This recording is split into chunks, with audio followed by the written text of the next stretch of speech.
This one.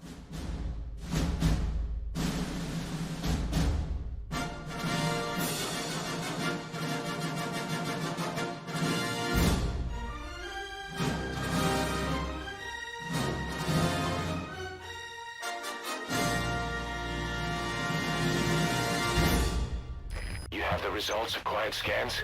Yes, as I suspected. Her entire body underwent parasite therapy. The parasites compensated for her burnt epidermis and provide her blood with oxygen through cutaneous respiration instead of pulmonary respiration. In addition, they replaced the digestive organs she lost, and she receives carbohydrates through photosynthesis. Was Skullface responsible? There is no other possibility. Skullface ordered Quiet to assassinate Snake. Only she got set on fire instead when he woke up in that hospital. But then Skullface revived Quiet through his parasite therapy. At the same time infecting her with the English strain. That way, even if the assassination failed again, she could still kill all of us just by coming here. That was the third English mating pair. Correction. The first and only English pair to be carried by a person. So either because she wanted to get even with Snake, or because she was working for Skullface, Quiet approached Snake again. Though in the end, for whatever reason, she did not complete her objective. Some change of heart, perhaps. We want to hear it from her. Let's go, baby. Let's get into it. On.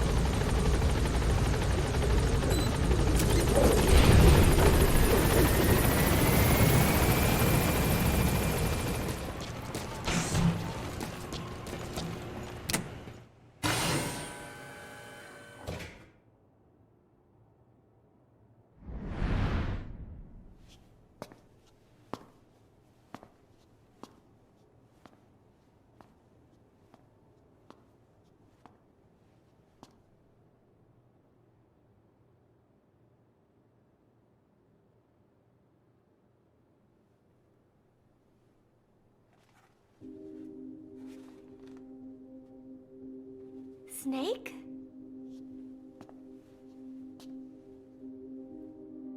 Posh. That's right. It's her. What about the bomb? We were able to remove the explosives. Both of them. Bomb! No, it's okay. There's another in my... It's all right, we got it out. There's another in my...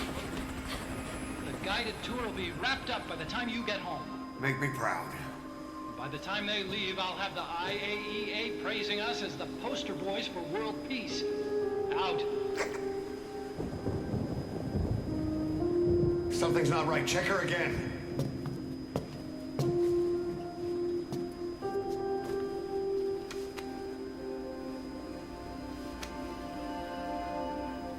Boss?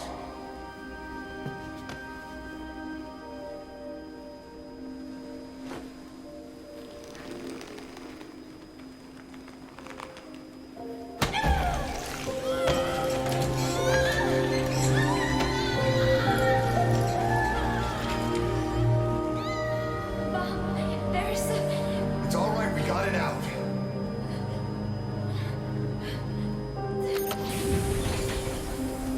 There's another in my... It's okay. The other bomb, we managed it.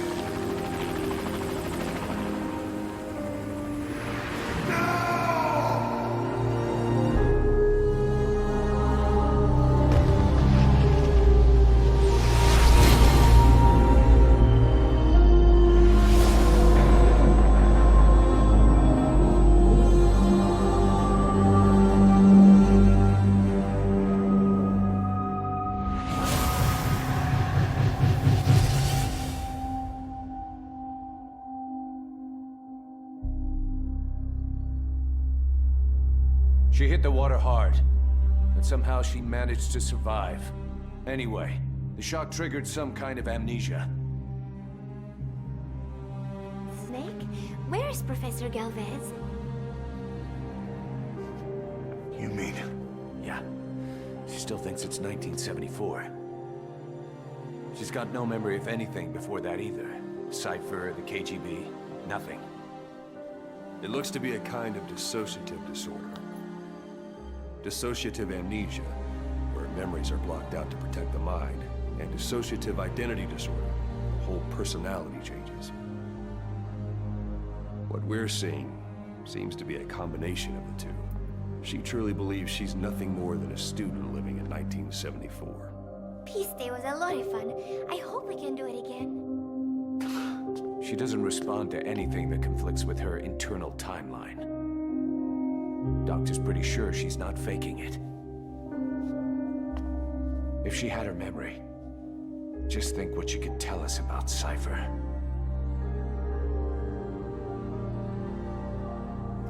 The photo is from that guy you brought back the other day. From the old crew.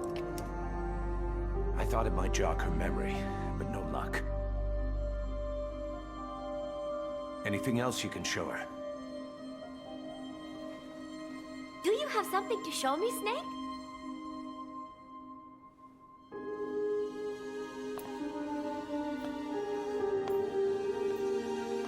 I give up.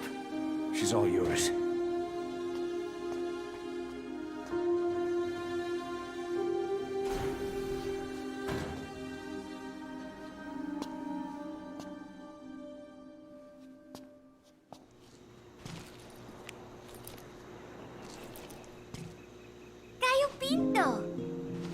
Amanda and I taught Cecile how to make it. She picked it up so fast. I was really surprised. I guess Parisians have cooking in the blood. Are Cecile and Amanda doing okay? I wonder why they haven't visited.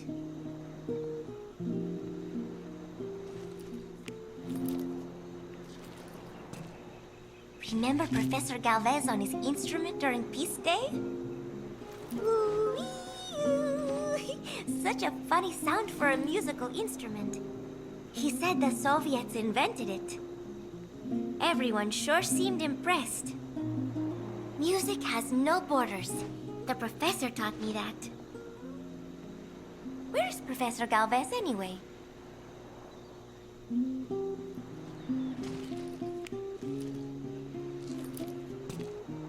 Oh, here's Nook.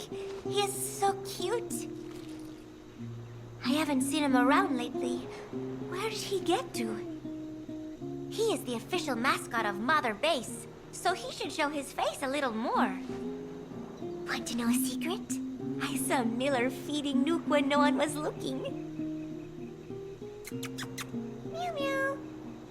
Come here. Come here, kitty kitty. Come here. Nook? Nook!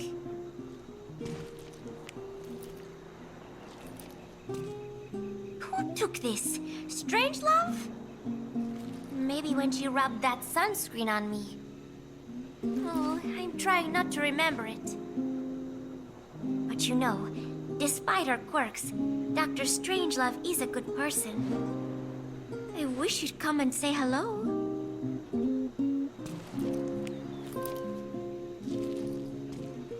This photo, it is from the other day, right? I like it a lot. I look kind of silly, but it's got a peaceful feel to it. Peace Day was a lot of fun.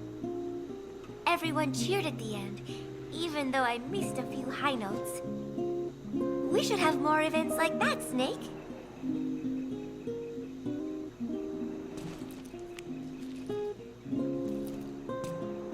Oh, somebody took this while we were fishing. That day, I figured out that it doesn't really matter if you catch a fish or not. Just waiting for a fish together can be the most fun of all. Oh yeah, Chico got all worked up and almost fell into the sea. When they do some more fishing, tell me, okay? I am so tired. I will just lie here a while.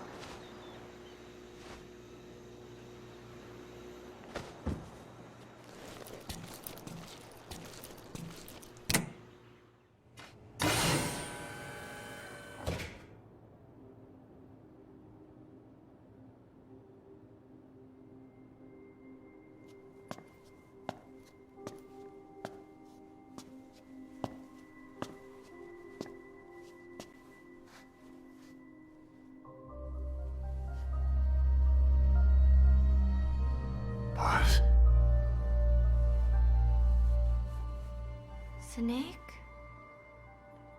She's been acting differently lately. Before, she'd respond to conversation. Just as long as it didn't conflict with her timeline. But now nothing gets a reaction from her. What happened? No idea. Well, Miller did go and tell her that Skullface is dead. If anyone should want revenge against him, it would be her. But it's not exactly like an angel of peace to cheer for someone's death. Now is it? There, take a look at this too.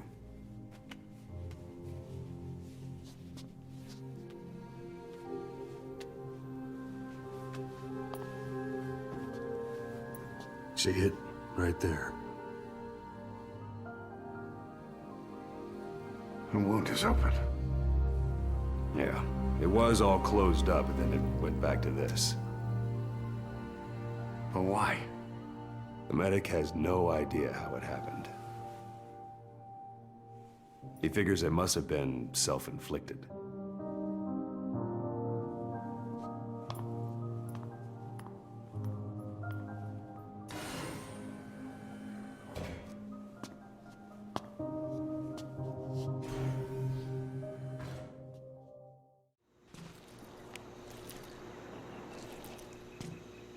Football. I joined in. And there's Huey refereeing. He said, we have forsaken our countries and become one with the earth. It is good being here together with everyone, you know? It was... And then I... No, that is not right. But I am an angel of peace. I am a student.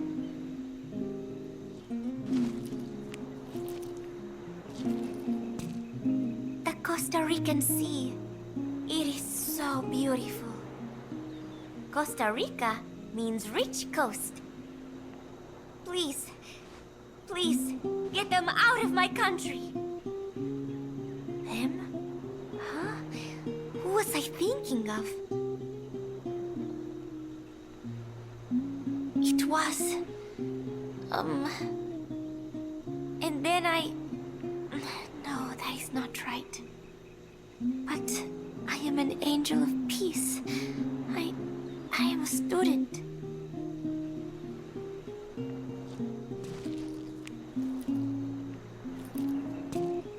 One of the group birthday parties. They are something to look forward to every month. Miller was so funny at this one. When is the party this month? Last month was... I cannot remember. It was... And then I... No, that is not right. But I am an angel of peace. I am a student.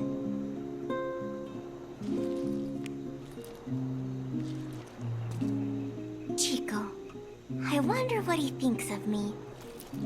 I have not seen him lately. Maybe he is angry. There is something I am hiding from Chico. Or I thought there was. It was. And then I... No, that is not right. But I am an angel of peace. I am a student. My head. It hurts.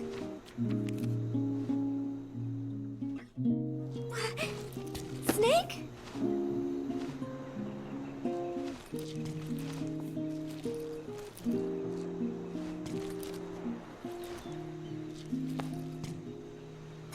Thank you. You are always so kind to me, Snake.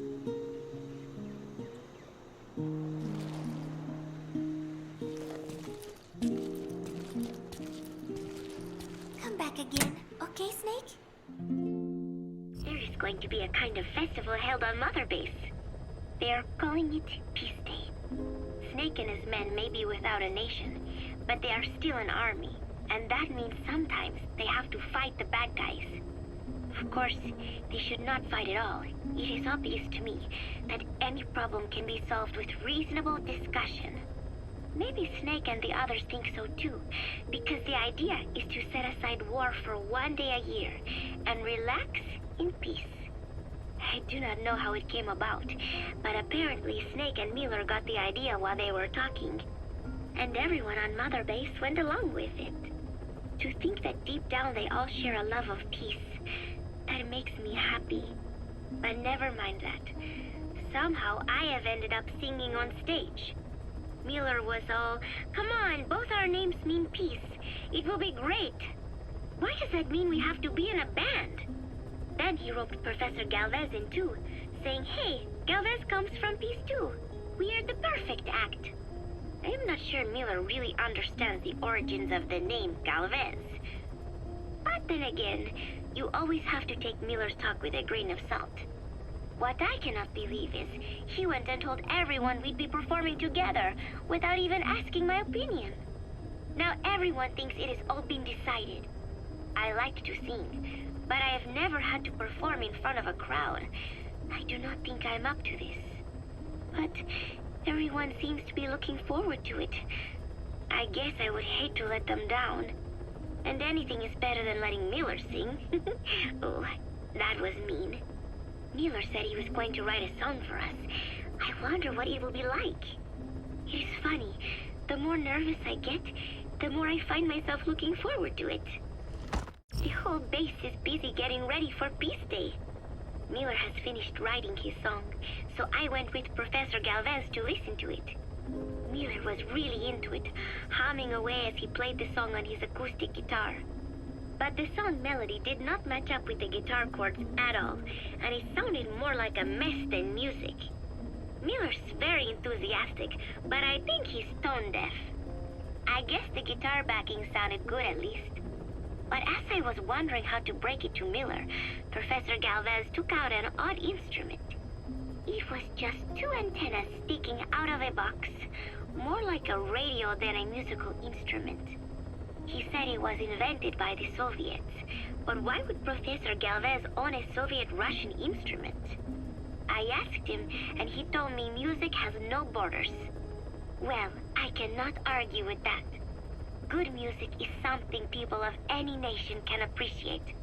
Why not abandon war and just make music together? But anyway, the professor offered to try playing the melody on his instrument in time with Miller's guitar.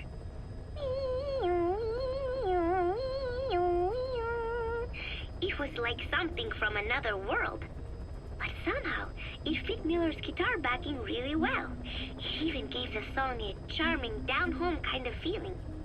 Miller was overjoyed. "That is it! That is my melody right there," he said. It sounded totally different from when he sang it. But hearing the professor's version, I thought I could probably sing it. Then Miller hit me with the next bombshell. "Buzz, you write the lyrics." I did not know whether to scream or to run out of the room.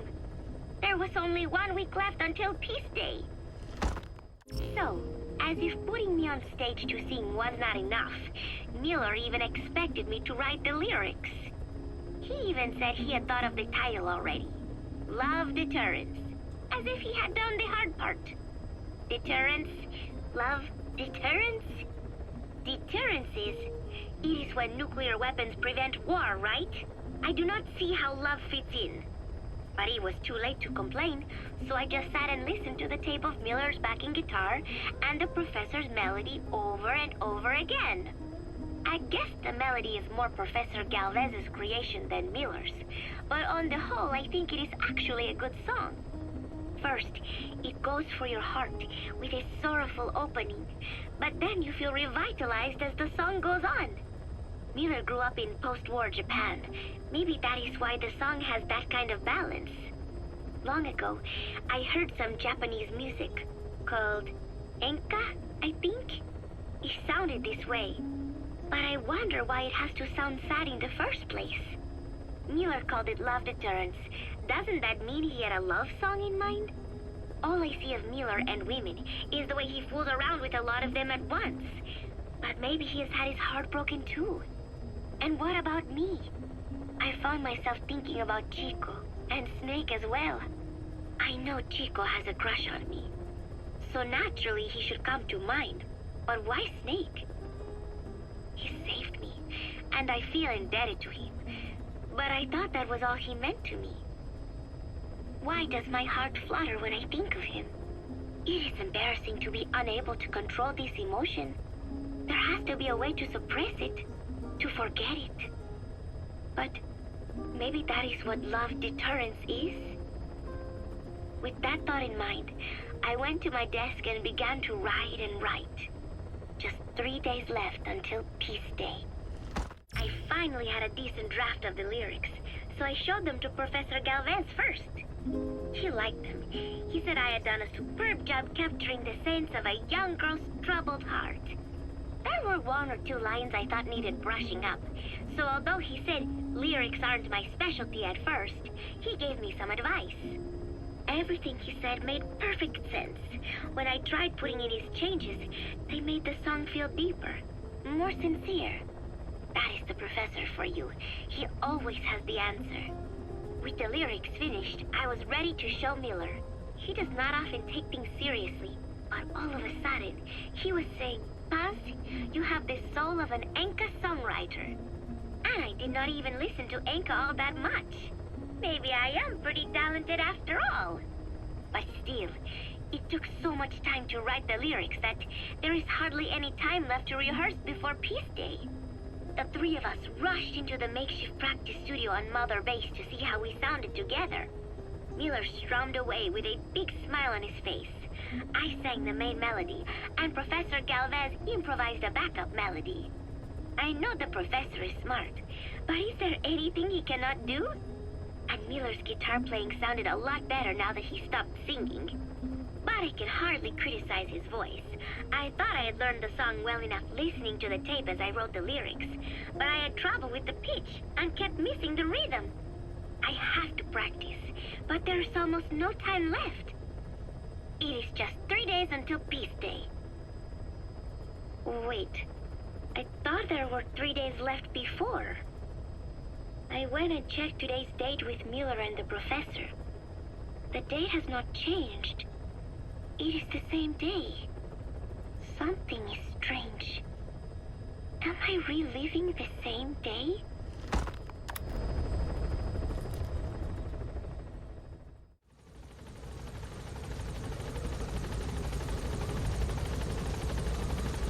Just 3 days left until Peace Day. Something is strange. Am I reliving the same day? Boss!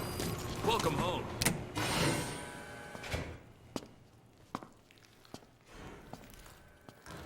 Stay away! Pass!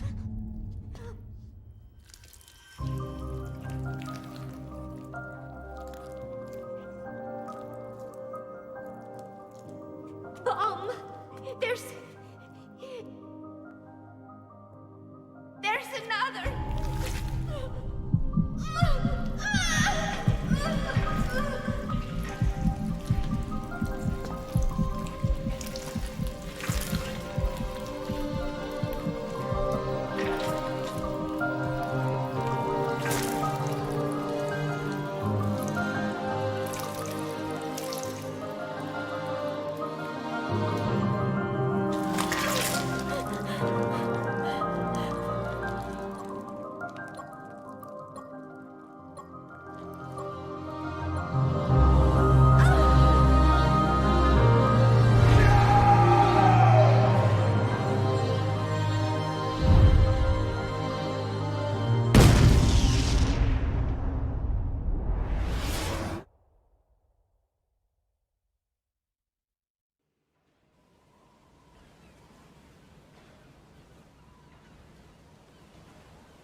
day never came. Every morning I wake up expecting it to come, but it is always 3 days away. That cannot be it. I have not woken up at all. It is just a dream. It is all a dream. I am in it, and you are in it too. I am the dreamer, but you are having my dream. Do you get it now? You do, don't you? Peace Day never came. With 3 days left, I followed my orders from Cypher and launched the operation. I hijacked Zeke. I fought Snake. I lost and was thrown into the ocean. I survived, but I was captured by Cypher. How happy I would have been if they had let me die then and there. Our wishes do not come true. We just cling on to our dreams, our phantoms, mine and yours. But I think this one is coming to an end. After all, you have figured it out now.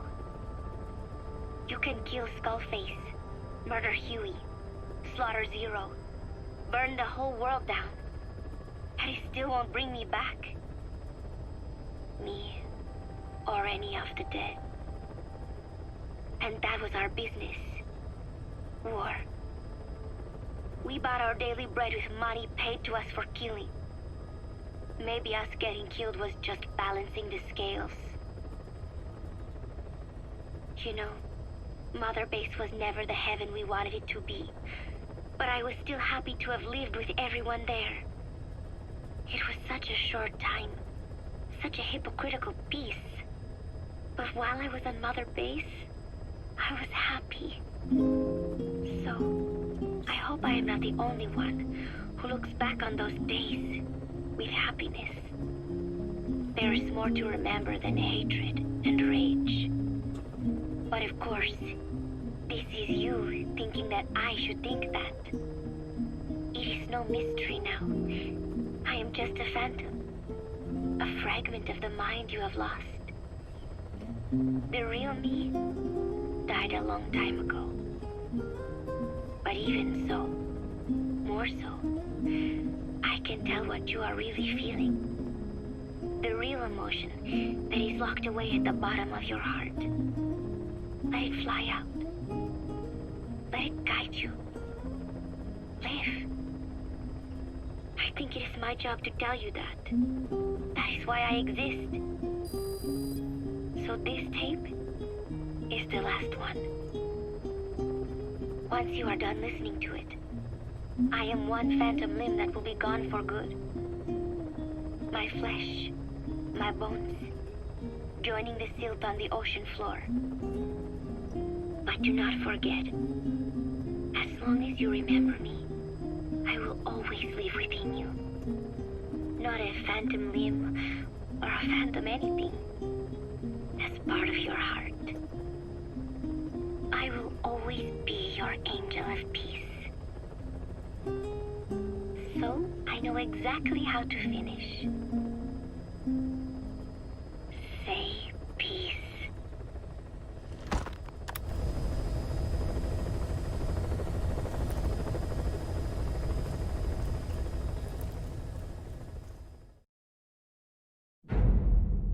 It all ends soon, exactly as I've planned.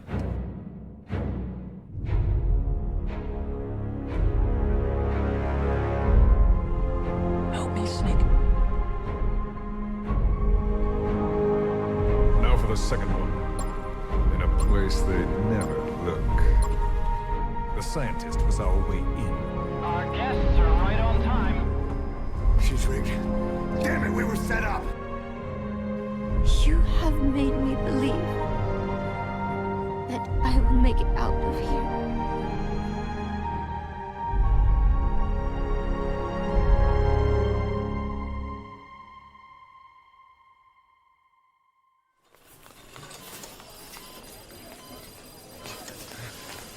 Don't you die on me, damn it! BB's dropping! Intubate, now! Cardiac arrest, he's in BFib!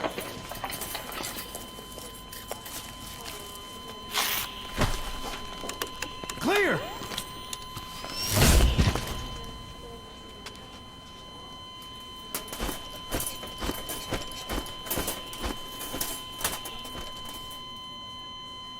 No response. Hit him again! Clear!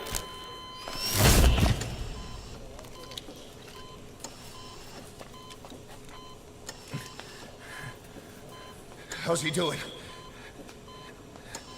Well, he stabilized, but it took too long. He's in a coma. What about him?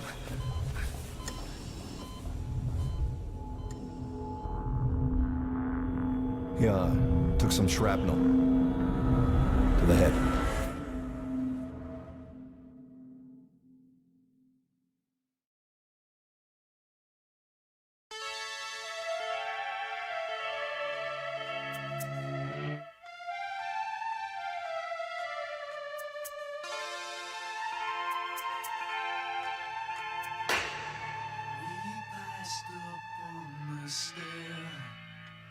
We spoke of was and when, although I wasn't there.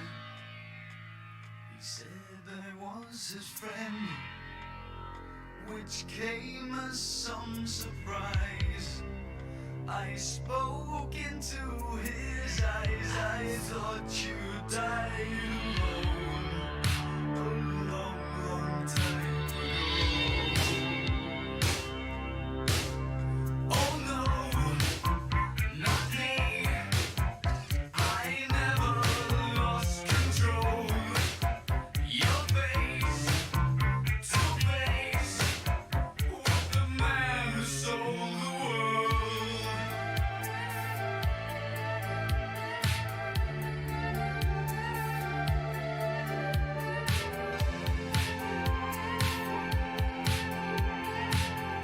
I laughed and shook his hand and made my way back home.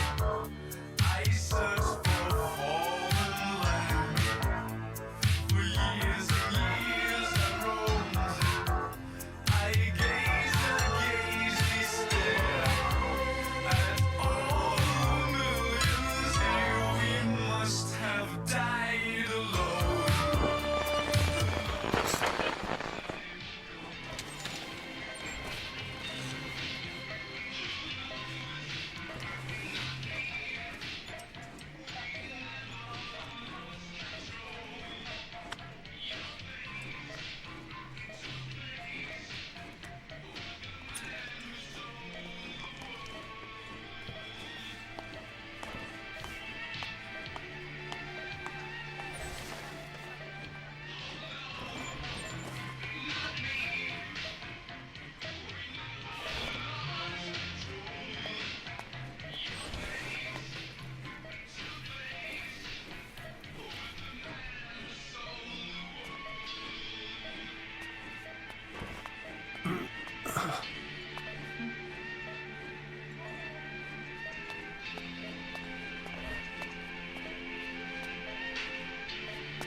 كيفك سامر؟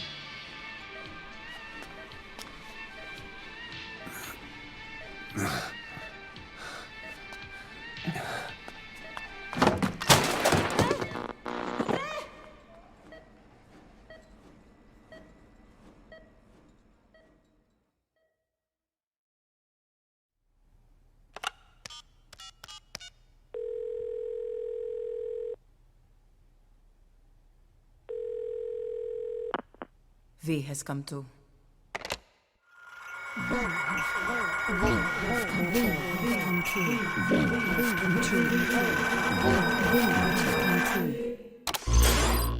V has come too.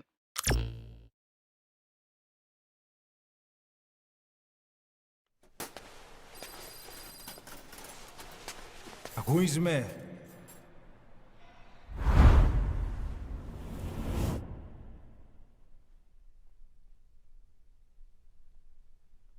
Ακούεις με.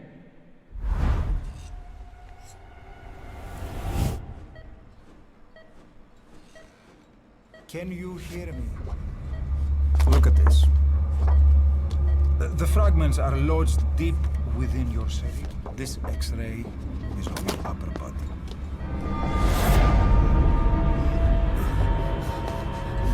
Νοσοκόμα, γρήγορα! Try to calm down! Calm down! Please! Calm down! It's gonna be okay! Yes, yes! Calm down! Yes. Yes.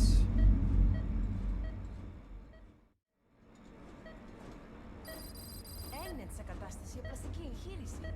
Κάποιος ήδη γνωρίζει ότι έχει ξυπνήσει. Διατρέχει μεγάλο κίνδυνο. Πρέπει να ενεργήσουμε άμεσα. Προετοιμάστε τον για εγχείρηση. Δεν το πιστεύω. It's true. There are those who wish you would never woken up. You should be dead, but you're not.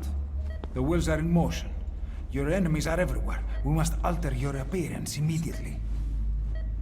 Otherwise, I fear you won't leave this place alive. It's a wide open world up there, so there's something we need to take care of first.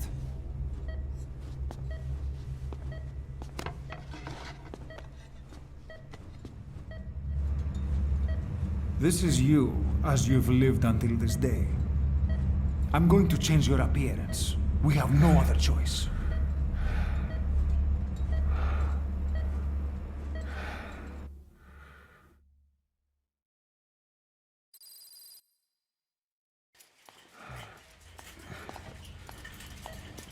Very good.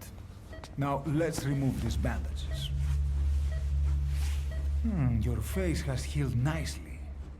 To tell you the truth, these bandages were more for your protection, to hide you from those who want you dead. As of today, your name is Ahab. Forget everything. Your name, your past.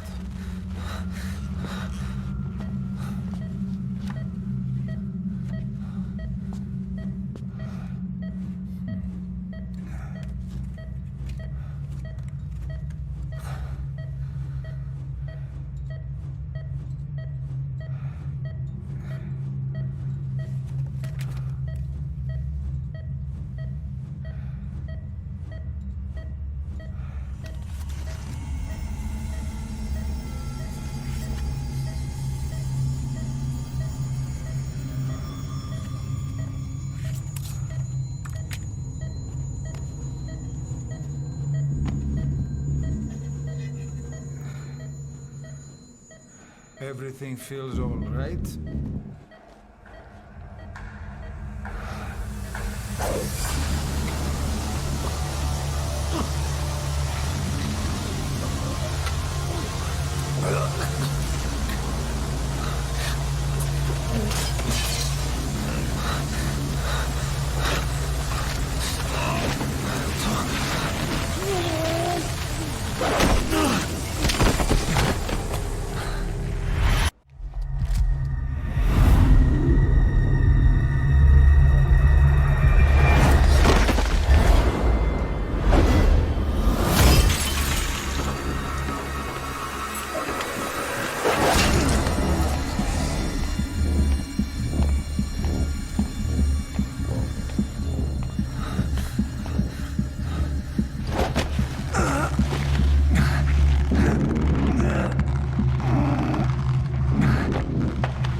Okay, have time to go. What happened to the woman? The woman? We gave her a light. She took the short way down. Who are you? Who am I? You're talking to yourself. Been watching over you for 9 years. You can call me Ismail. What the hell is going on? Well, the good news is, you're in the land of the living. Bad news? Whole world wants you dead. On your feet, soldier. The whole place is coming down.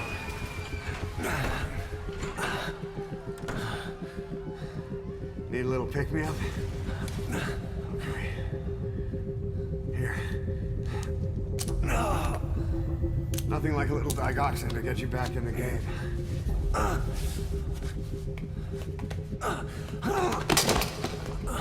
Come on!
Get in!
This way, boss. Hurry.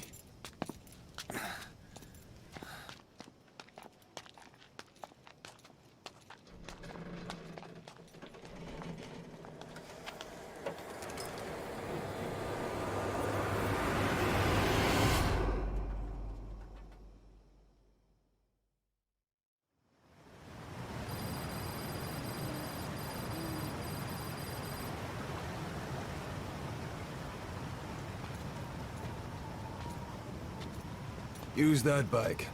It's tuned up and ready to go.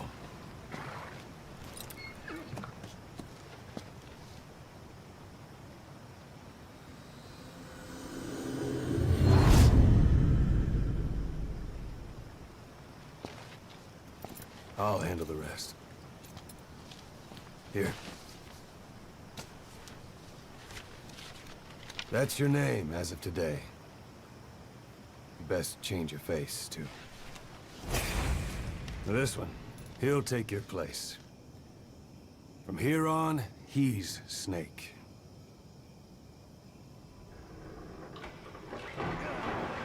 He believes it, too. My very own Phantom, huh? Boss, the whole world wants your head. Don't worry, he can handle it. Move now, quickly. Aren't you forgetting something?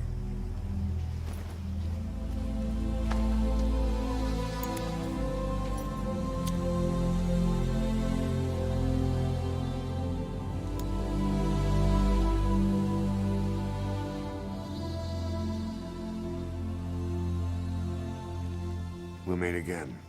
Right.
Now do you remember who you are?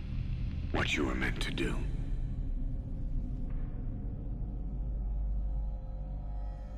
I cheated death thanks to you. And thanks to you, I've left my mark. You have too. You've written your own history. You're your own man. I'm Big Boss. And you are too. No. He's the two of us together. Where we are today, we built it. This story, this legend, it's ours. We can change the world and with it the future. I am you and you are me. Carry that with you wherever you go. Thank you, my friend. From here on out, you're Big Boss.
There's got to be a bunch left. Yeah, there is. Somehow. I don't know what the fuck this is. Okay, tapes. Alright. You people in the chat are so fucking dumb. It hurts me. There's two of them, first of all. Those of you that just didn't get that. I don't know how this didn't fucking explain that to you. It couldn't have explained it better. There's two, okay? There's Big Boss, and then there's Venom Snake, which is the guy you've been playing as this entire time. It's the medic from the helicopter.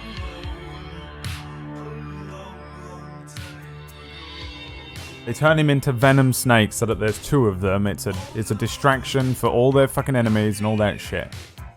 You kill Venom Snake in Metal Gear 1. Remember we exploded Big Boss in Metal Gear 1 and we've been joking about it like the whole time. He explodes and then he just shows up in Metal Gear 2. That's because that's this one. This version of Big Boss here gets exploded in Metal Gear 1. The second one that you flamethrower is the real Big Boss who lives all the way through to Metal Gear Solid 4 and then dies at the grave. Did I miss the Eli part? I guess so. They revealed there that Eli is liquid.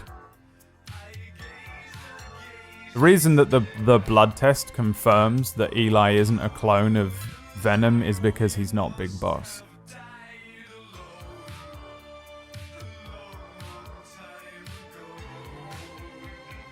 So this fake Big Boss is the one that's been in control of Outer Heaven this whole time. And the other one has been running Foxhound and trains Snake, right? And sends him in. And then the other Big Boss sends Snake in to fucking defeat this one, expecting him to lose, but then he wins.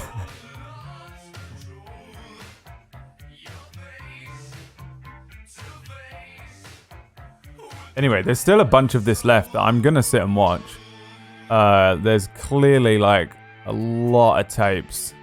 I think we have what looks like about fucking an hour of tapes. But he's edited them, so I mean, if it doesn't explain everything to you by the end of this, there's more. We're gonna watch Metal Gear Solid 5, Dissociative Disorder, which is the story analysis and review by Super Bunny Hop. So, we have still got an hour and a half of fucking lore here. I have no, like this here, I have no idea what it is. I don't know if I've seen it ever. So I'm actually really interested in it. And then we'll watch another breakdown on the video that's half an hour long. And if by the end of that you don't understand every fucking thing that has happened in Metal Gear up to this point, then I don't know what to tell you. You're just gonna have to go away and play them and do your own research. So this is one of the biggest plot holes in Metal Gear history that they just tied up. This ties up a lot of plot holes, but it does create a couple of other ones. But it's a cool reveal, I think. I wasn't expecting it when I played it, even though I know a lot of people guessed this pretty early on, because when you're in the helicopter, Kiefer is voicing the Doctor. Also, by the way, on the back of my card there, it would have said Halsey. Obviously it said Kefka because this guy's Kefka production. But when because I played through the beginning, right? So we would have seen him do it down here. He would have made his own face. And we had the big-lipped Halsey version. And they reveal to you that that's you. It's a little weird. It's a little weird.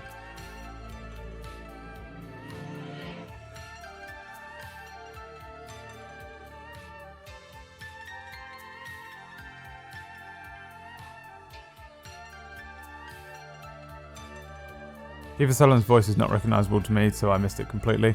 I don't think I noticed it either the first time I watched it. When I played this, I don't even know. I was in a fucking weird place, to be honest, when I played it in the first time, which probably didn't help. Which probably, let me fucking, can I?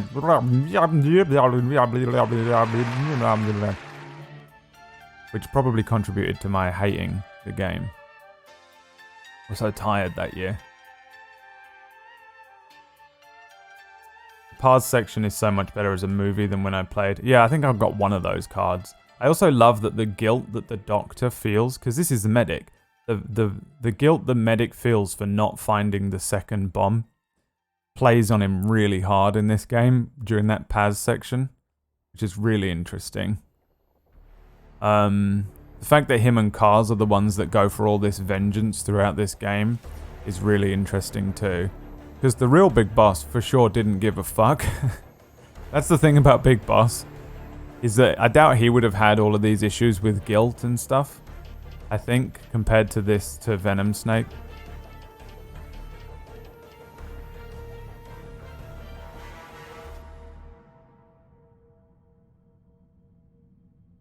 Right, yeah, I made a different face, but I knew this was going to happen. What I could have done is I should have looked at this video and found his face. And copied it and written what he wrote on the card. It would have fucked you up more.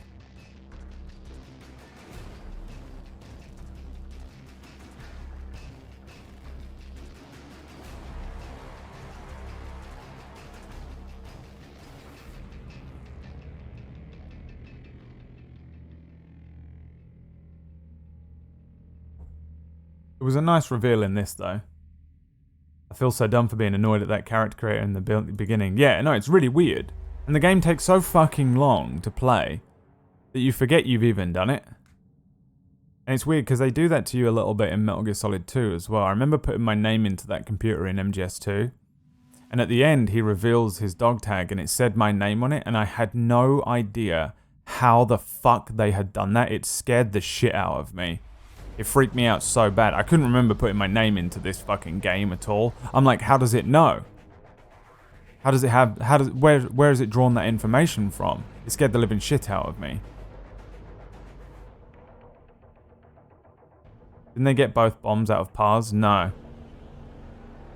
He gets one bomb out, and then she says there's a second, and she falls out of the thing and explodes. He's very dead. And then he hallucinates that whole Paz section.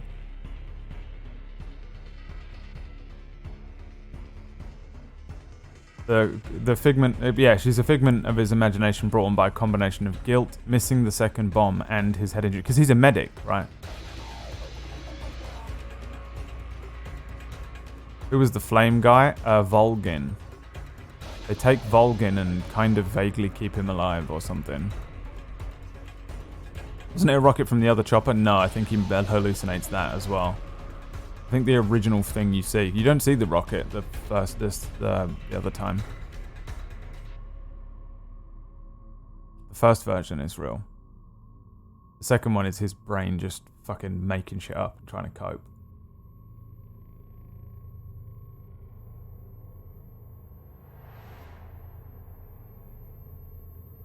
I think the video, yeah, the video link is in the VOD. You can just look up Metal Gear Solid 5, the movie, and just make sure you click the one that has over 1 million views, Kefka Production.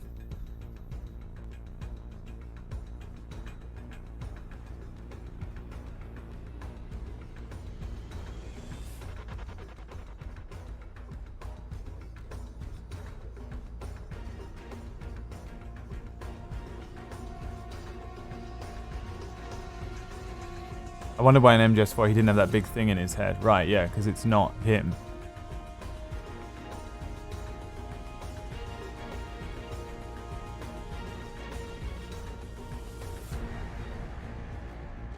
Is the horn Paz's bone fragment? No way.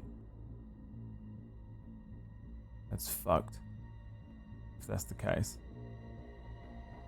The only thing I know about the horn is that if you play honorably, it's smaller. If you play dishonorably, it grows larger.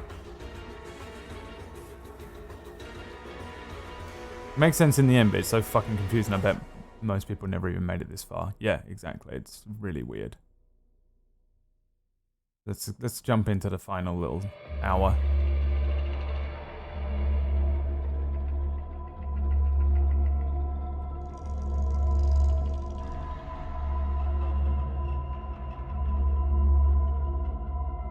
Liquid, Eli, and David are sent to the battlefield in 1991.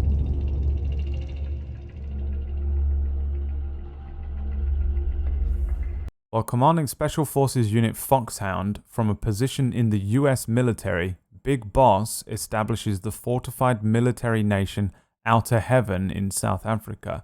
The Outer Heaven uprising occurs, but is quashed by Solid Snake, who kills Big Boss's Phantom.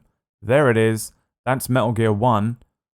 And that is our Venom Snake that we've just played as for 4 billion years in this game being killed.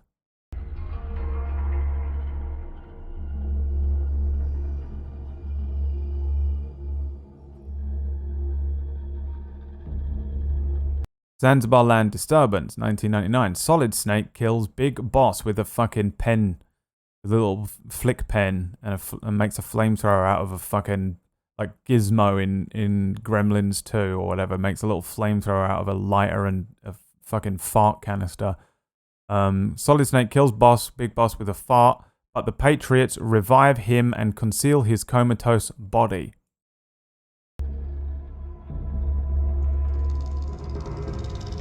That's Metal Gear 2. Shadow Moses Incident. The deaths of Master Kazuhira Miller, Donald Anderson, who is also SIGINT, and Dr. Clark, who is also paramedic, kinda dumb. Solid Snake and Hal Emmerich establish Philanthropy, an anti-Metal Gear NGO. So that is Metal Gear Solid 1. 2007 Manhattan Tanker Incident. That's the beginning of Metal Gear Solid 2, where these two go in and fuck up everything. They don't fuck up everything, but whatever. Big Shell Incident, Metal Gear Solid 2. The US begins introducing nanomachines, the SOP system, to its military and affiliated PMCs. This is basically Metal Gear Solid 4's beginning. Metal Gear Solid 4. Deaths of Ocelot and Eva. Big Boss kills 0. Patriot's AI system is destroyed, and Ocelot successfully completes the boss's mission, his mom. Big Boss dies.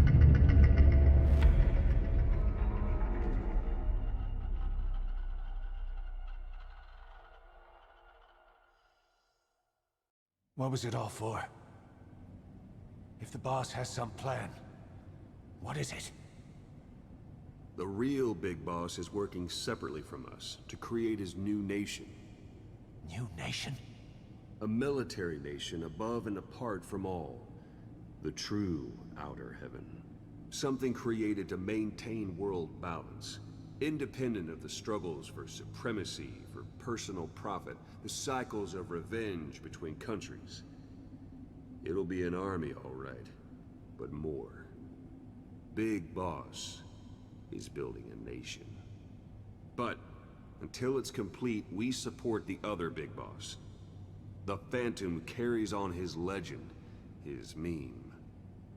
That is Big Boss's plan. So that's the way it is. 9 years ago, I thought everything had been taken from me. But now I really have lost it all. The boss, and the future we were building together. One day, the age of Big Boss's sons will arrive. They'll likely want to settle the score with him. We have to shape that age. We'll each have roles to play. Building the foundation for a revolution led by both Big Bosses, the True One and the Phantom. No. Big Boss can go to hell. I'll make the Phantom and his son stronger to send him there. For that, I'll keep playing my role. You know, sooner or later, there will be only one boss. There's only room for one boss. His sons are fated to face each other someday, too. If the day ever comes that you go back to Cypher, I'll aid the other son. And then you and I will be enemies, too. One of us will have to kill the other. Fine by me. I'll be ready for the new age. Until then, we better get used to coexisting.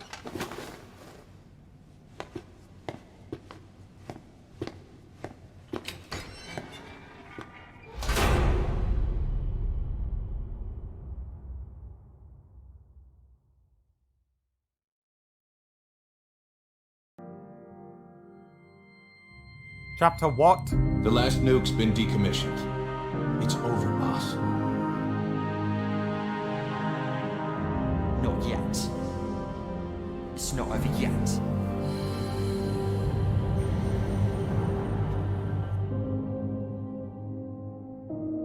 The world that the boss envisioned will finally become a reality, and it will make mankind whole again.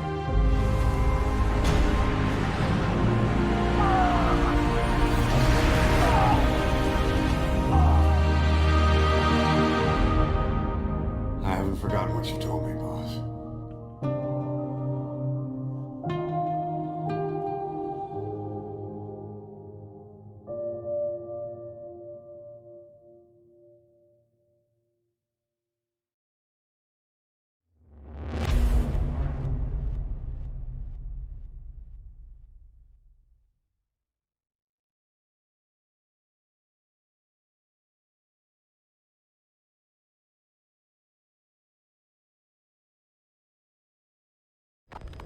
Boss, how are you back on your feet so quickly? There's a non-smoking ward. Boss. If I listened to everything the doctors said, I'd probably die in here. No point waking up after 9 years for that. Well, having you out of that bed makes things a little easier. Bad news, huh? Things are looking worse. Go on. They found out about you waking up, and the man on fire picked this time to wake up too. We'll have to move forward ahead of schedule. Miller already has the preparations underway. We'll have to wake up your neighbor, too. So he's not. He seems awake now. No. Well, he's not actively conscious yet, at least. He was a doctor, too. In his mind, that past no longer exists. Your past is his past now. He's going to be your Phantom, not some simple diversion. He'll act as the new big boss, and the act just isn't for Cypher. He'll be your face on the world stage, until the time comes for your resurgence. You make it sound easy. We've been busy over the last 9 years. His altered state of consciousness has helped us implant powerful suggestions through induced hypnagogia. He's experienced all your missions on record and shares all your knowledge and experience to make him believe that he is the one true big boss. No one around him will doubt that he's the big boss they know. So, is he the real big boss or a stand-in? What does that mean to him? Nothing. The human brain is capable of many illusions. Of pain, of the future. What happens from here depends on his skill. You can vouch for that. He was always the best man we had. But 9 years ago in that helicopter, he threw himself between you and the blast. In that moment, the man you knew died. He died protecting you. And now, by becoming you, he protects you again. This is just a detour in his journey to hell. And don't forget, it's what he wanted. He's in his dog days now. It's not just him. We'll be putting the people in this hospital in the line of fire. They'll be your shield and necessary diversion to buy us some time. And you? I'll be right by his side. Can you keep it up? It's a hell of a lie. It won't be a lie. I won't know his secret either. I'll believe that he's the real big boss. I'll have no conscious knowledge of you. Where's the lie in that? Self-hypnosis. It's nothing new in my line of work. Manipulating memories, the past. That's not all. When the time is right, I need to remember that you're the real boss. In a world, it's double-think. In this year, 2 + 2 = 5. And I want you to do the same. Right. His bodyguard? Correct. It won't be long before this hospital comes under attack. We'll wake him up right away, but he won't be back to full health in time. We'll need to take him through his final paces. Yeah. I want to see his face again. All right, John. I've never forgotten you in these 9 years, but I have to forget you now. Adam, I'm counting on you. What's up? About the 1972 project. Les Enfants Terribles. You never did like the French. All that Catherine the Great aristocratic pompousness gets to me, that's all. Palace talk. They can keep it. Les enfants terribles. The terrible children. That madness Zero started. Or the start of his madness. You found out something new? The plan itself was abandoned in '76. ATGC dismantled the project, and their account with DARPA was closed. So I was worried about what happened to you. Your sons. They're no sons of mine. And they're sure as hell not me. Just a bunch of cells grown in a lab? What they are is much sicker than that. Well, Zero doesn't think so. Eva doesn't either. To them, those boys are your clones. They're you, down to the last hair. And? The first boys were raised free range, like we thought. Both of them. David has never left the States, but the other, Eli, has disappeared. Might as well call it abandoned. They're through with him. Where is he? He was in England, Zero's home ground. Apparently he traveled to Africa after that, but that's where he escaped from Zero's care. Just like that? Why? Who knows? Maybe he found out about his birth. If he's alive, he'd be 11 or 12 by now. Old enough to think and act for himself. So he might still be alive? On his own, there? I wouldn't bet on it. John, if he is alive, what's the plan? I have nothing to say to him. Treat him like a human being, just another person. It's me. Ocelot. It's been quite a while. Yeah, I'll say. Took a lot longer for you to surface than I expected, Major. I wasn't planning on coming back at all, but I had no choice. Well, after the Caribbean. My hunch was proven right. You wouldn't believe who was behind it. Oh, I have an idea. How did you respond? Immediate disinformation campaign. Most bought into the story, but not everyone. It was quite an incident, after all. I couldn't cover everything, but I did hide the fact that Snake survived, and that should buy us some time. Where is he? En route to an old foxhole of mine. A base in the British sovereign area of Cyprus. The military hospital that to kill you? Ava's leading the operation. Ava? Following your orders? Funny, isn't it? That we should all reunite like this. This is an emergency. Otherwise, I sure as hell would... Yes, I don't expect you to bury the hatchet between us. Something simply won't ever happen. Even I can appreciate that. You too can only bear to speak with me from time to time. That's fine. But I don't want Snake to die. Surely we can come together on that. There are so few men I can turn to. And you're number one, Ocelot. Keep him hidden. Keep him safe. But I'll stay where I am. And leave the rest to you. That's how he'd want it too. Isn't it better for you to be there to supervise? Where I am, where he goes, it makes no difference. All that matters is getting him the very best treatment and security.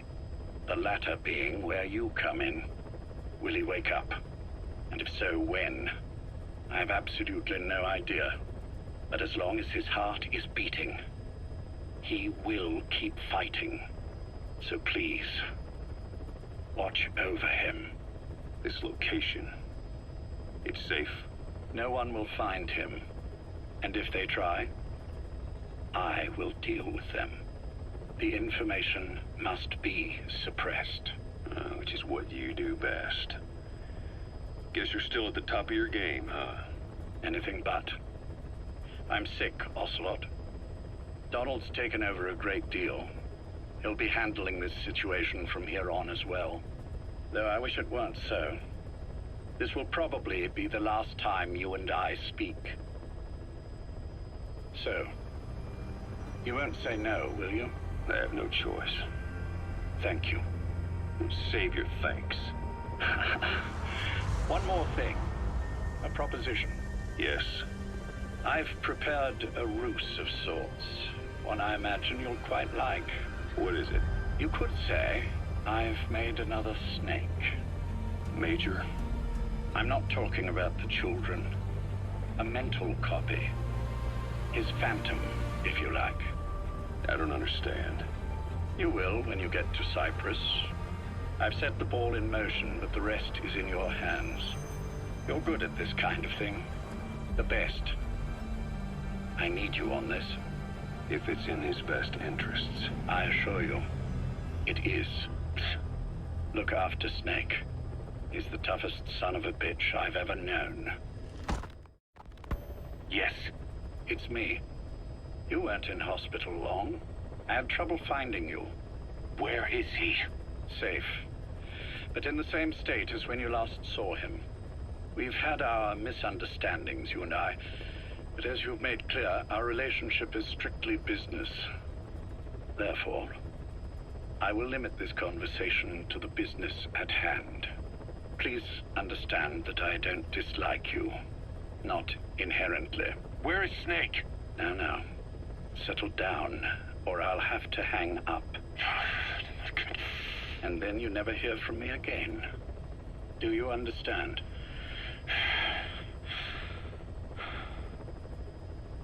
First, about your boss. I had him moved once he was stabilized. I'm sure it came as quite a shock to you when you woke up. You'll have to forgive me. I told him to stop putting me under. Surely you understand. Specialized medical treatment in places like that can be positively nightmarish. We couldn't have left him there forever. And to be honest, I wasn't entirely comfortable leaving matters in your hands. Don't take it the wrong way. Anyone looking for him would be looking for you. He needed to be as far from you as possible. In fact, I'm still not sharing his location, even now. Problems could arise. So, instead, I'm giving you a point of contact. An introduction to a network of messengers who will lead you to a man. A friend to your boss. I'm sure he's mentioned him before. He knows Snake's location. More than any man alive, I trust him with this sort of thing. keeping secrets, or men in the dark. He's known Snake quite a while. 10 years longer than you. Kazuhira, I don't care if you don't trust me, but I require your absolute trust in him on this. Snake will be brought back into this world, however long it takes. Understood? The only reason we're having this conversation is because you still have a role to play. Which brings me to the next issue. What happens after he regains consciousness? When Snake wakes up, and he will, he'll need your help again. So when he does, I promise you'll be the first to know. The code phrase will be, V has come to. I'll then mobilize all the necessary parties. Think of it as an overture to a prologue. Until then, do what you like.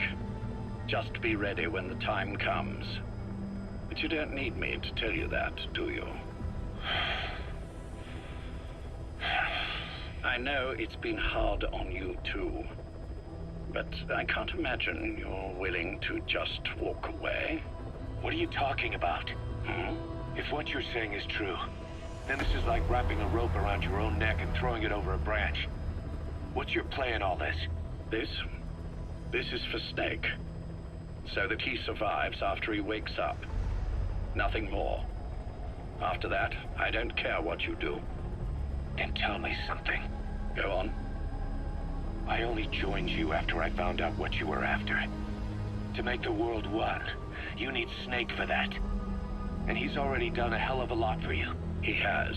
So on some level at least, I think you're being straight with me. Then why'd you do that to him? I get what you were trying with Paz.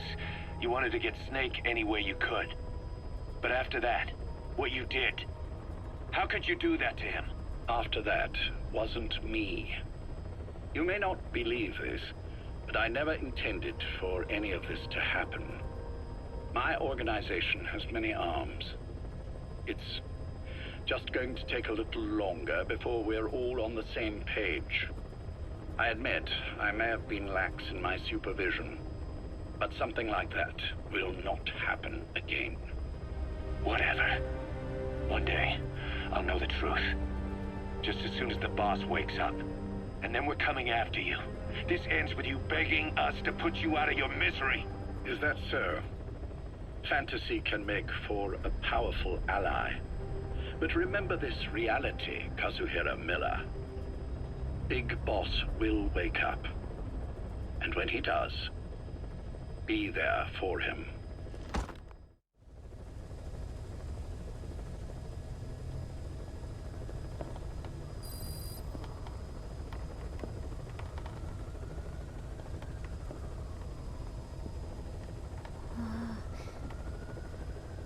Huh?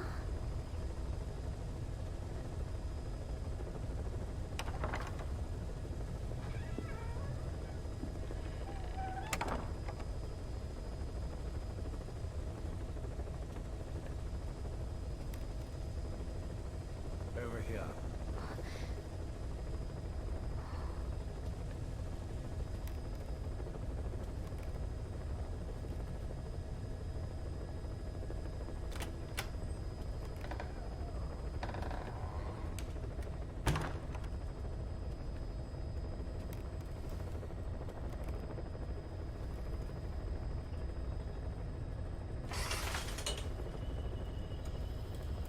Hello? Not there. Here. Huh?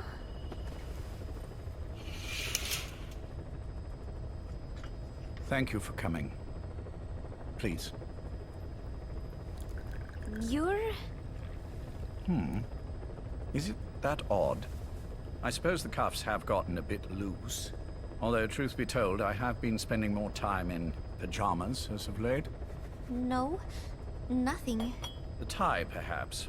Not the most fashionable pattern, I admit. No, it is very nice. How sweet. Will you take a little brandy? You're hardly underage, after all. No, thank you. Please, sit.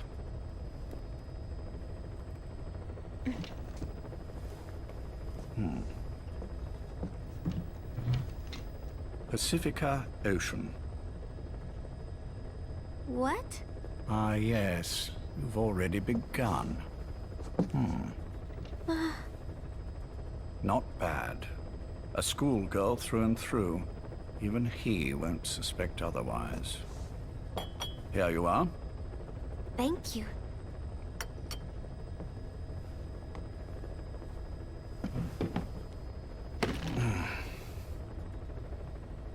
I heard you were sick? Poppycock. I just like to take a little time off work. You? You must feel that way sometimes. Well... Anyway, I could hardly greet my first guest from that damned bed. I, missed my chance to catch you snoring. Now I'm twice as glad I got ready in time. Drink, before it gets cold. English breakfast tea. All I have, I'm afraid.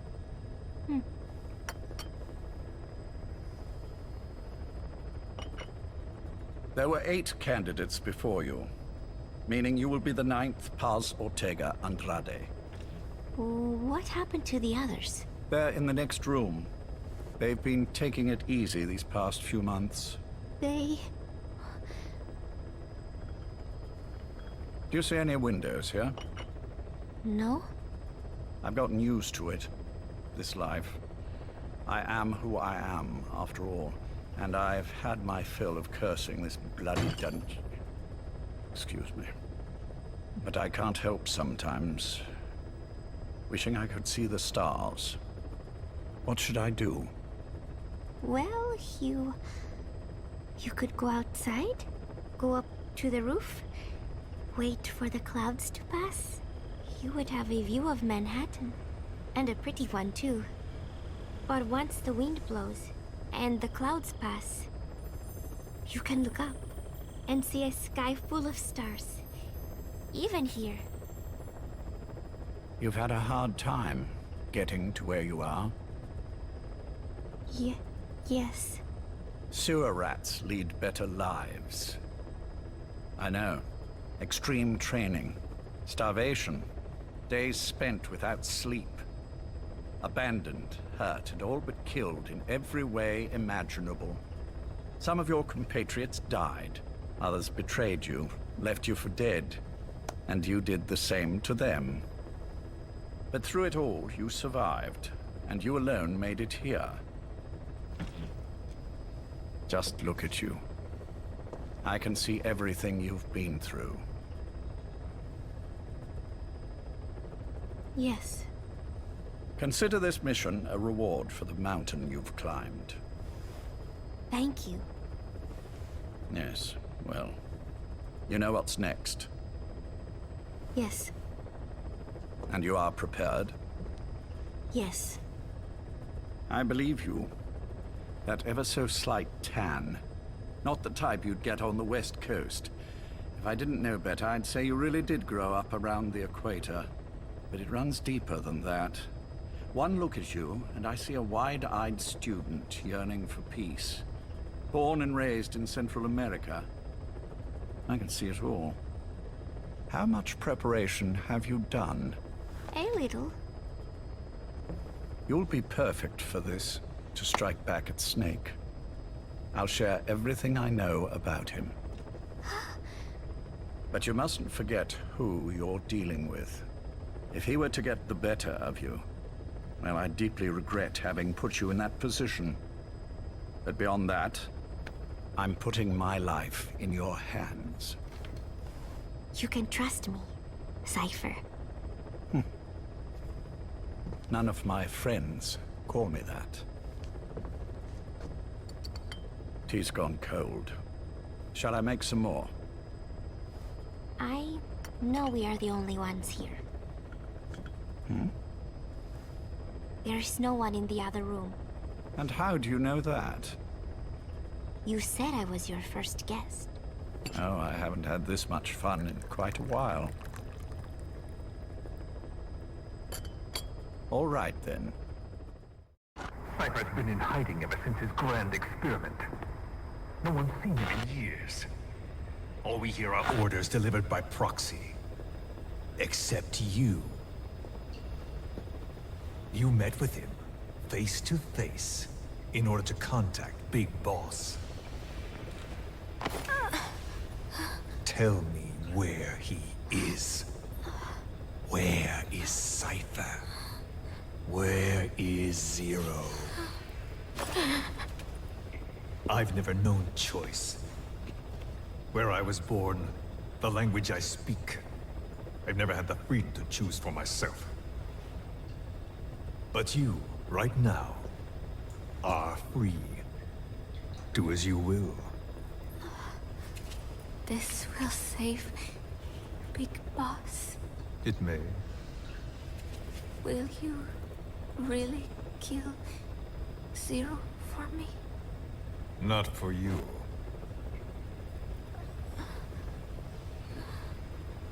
All right. Zero is Hell's Kitchen, 10th Avenue. He is undergoing treatment there. Not exactly Hyde Park. His medical needs keep him from moving around. That is why he summoned me there. The other residents are of varying race and ages, but in reality, all 40 units are Cypher personnel. It took him 10 years to replace the original occupants. He has got places like this all over the world. No better place to hide a needle than a stack of needles. Zero is on the top floor. A room with no windows and no doors. Even the elevator does not reach it. Officially, the floor does not exist. The only access is by a secret staircase, one floor down. Room 702. Shades of World War II. Nobody realizes the entire building is a setup. People go in and out all day. But they're all Cypher. The building blends right in with the rest of the city. They disseminate rumors that a gang operates out of the building that keeps most outsiders away. And most of them are there as security in case of an emergency. But even they don't know what they're really protecting. Foot traffic, goods coming in and out, phone lines, water and sewage. It is all monitored remotely by satellite and cameras inside and out. Should he need it, there is a sealed-off water conduit that can be used to escape to the Hudson River, and from there to the sea.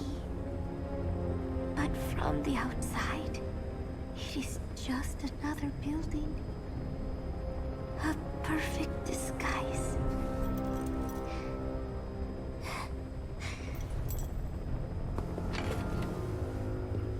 So the Major believes zero suspicion equals total security. Very bold. It's just the kind of ruse I'd expect from him. So long as no one's suspicions are aroused, you could hide there forever. On the other hand, if someone figures it out, there are dozens of ways in. And he's so paranoid about information slipping out, no one involved has the full picture. That ignorance is a weakness, the downfall of a need-to-know system. The pitfalls are clear. Circumventing them will be simplicity itself.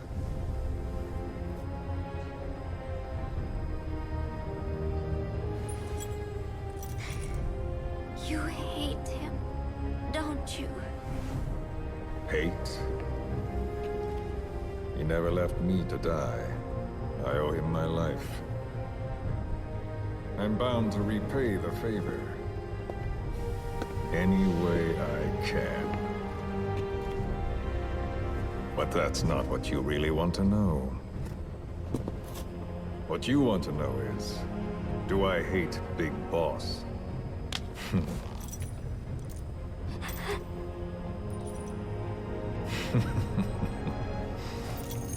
I don't hate the man. I do deserve a little more of his gratitude. But he probably has no idea who I am. So you see, I have no reason to hate him at all.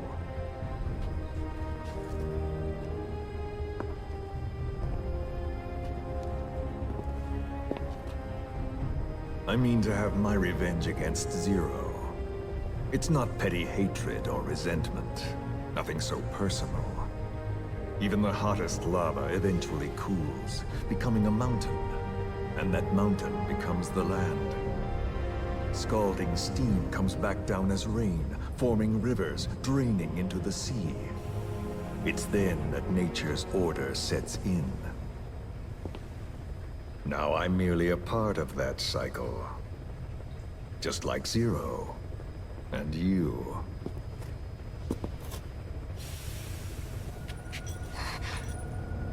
And Big Boss.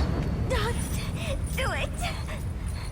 That lava, that vengeance, is already set as stone. Too late to change things now. Don't kill him! The choice is not mine to make. Please, let Big Boss live! Proceed. Please!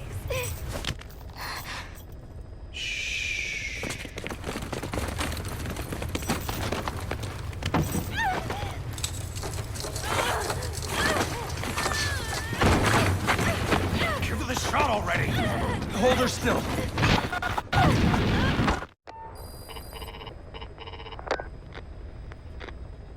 Major, I wondered whether you'd really call. Exer, I presume this was your doing? Do you like my gift? I've been searching a long time for this. It is what you were looking for, yes. The winged dagger of a comrade lost to the sands of Egypt. He served under the boss back in Rayforce. I delivered this pin to her after his death. We were both so very young. From that moment on, she never let it leave her side. She was still carrying it in Selinoyarsk. How about the back?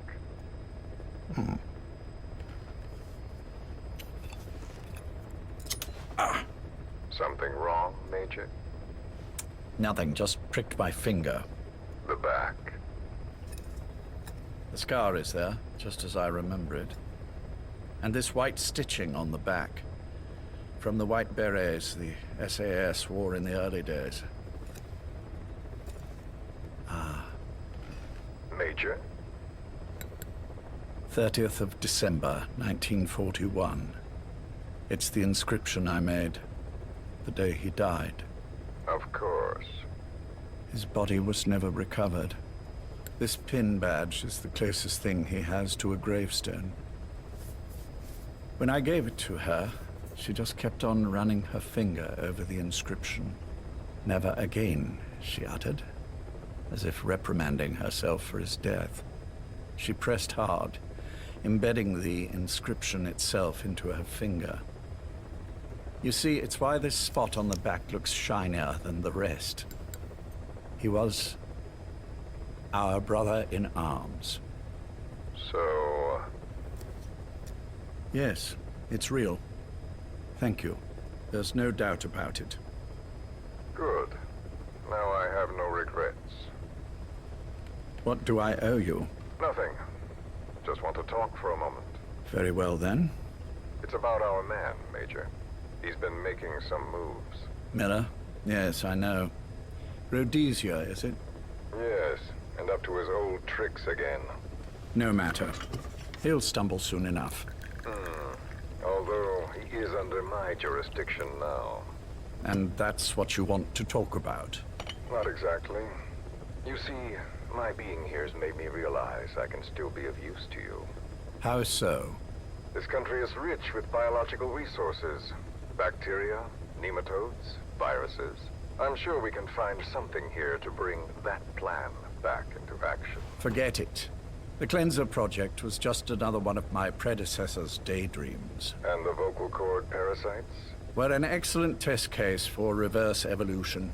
Nothing more. What matters now is the genetics technology behind that work. With genetics, the clumsiness in targeting an entire race isn't an issue.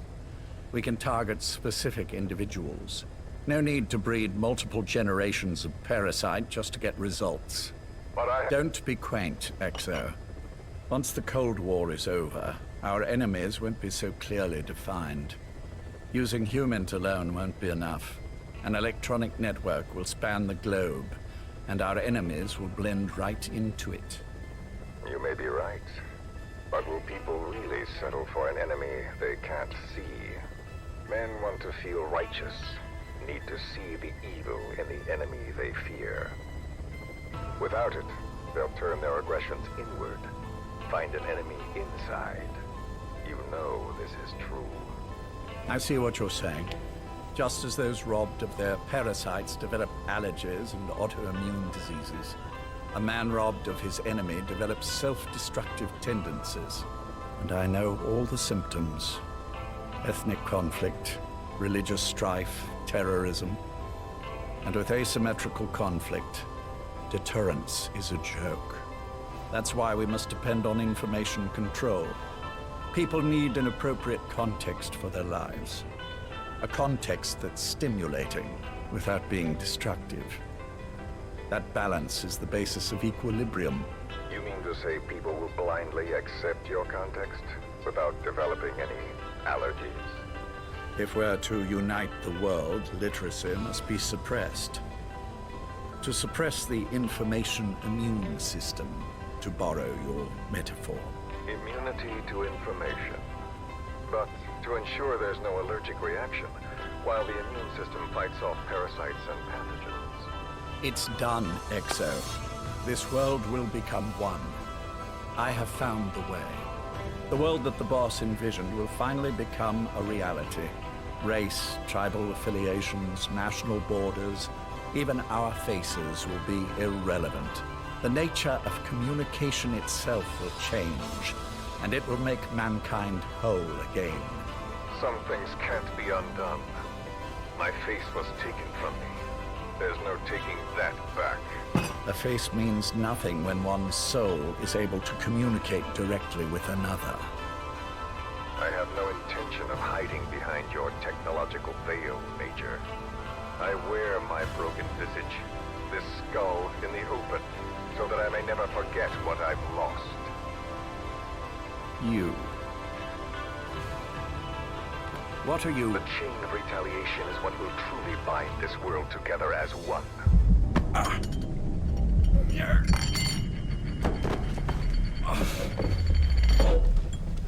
Major. You son of a... The pin. You... Yes, the pin.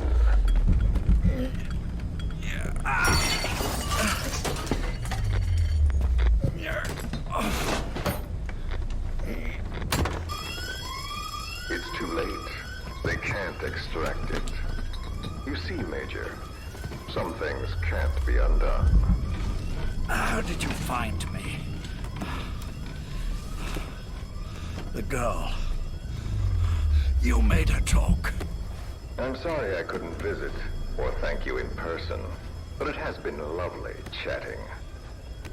And now that I know you're no longer interested in the garden, it's time for you to step aside. You're a busy man, lots to do, so I've left you a little time. Go to hell! How dare you? You planned this all along. Had your own agenda. All these years. you see, the world can never truly become one. But the boss... You've been wrong.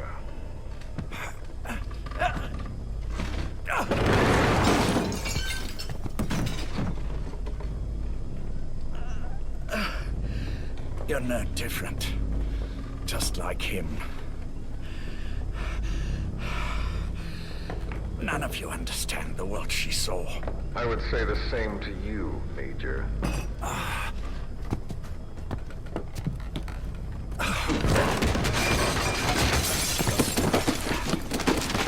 You steal it all away. Everything. The boss said the same thing. Only I understood what she meant. Major, I'll handle the rest. Oh, and one more thing. That pin badge, it was a fake. I held on to the real one. I'll take good care of it. And continue the boss's work.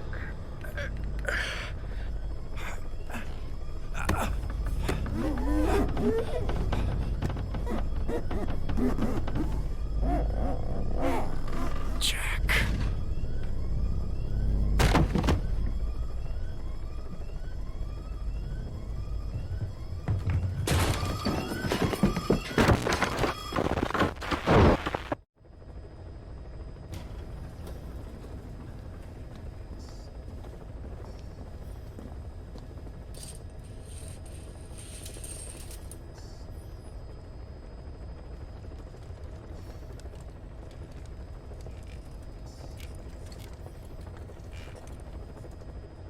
Go.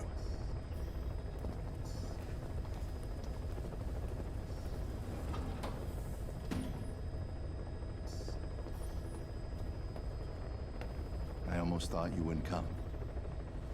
Well, you're supposed to visit hospital before you die.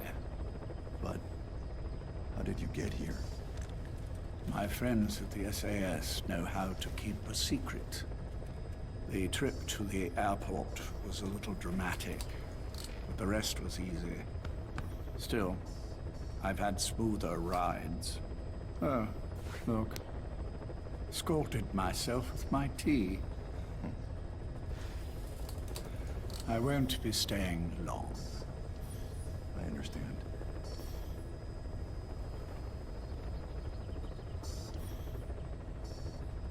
Which one is he? On the right. And the left?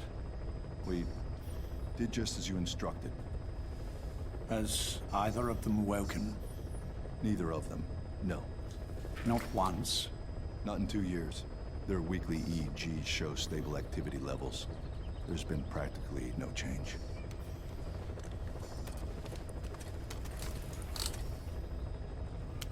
Jack? Jack? It's me.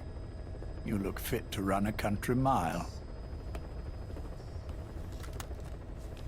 Every 4 hours, we move all of their muscles, subject them to load. They're stable, but eventually... Yes, of course. We've done everything we can to ensure they're ready to move, should they wake up. Still, it's been a pretty long time.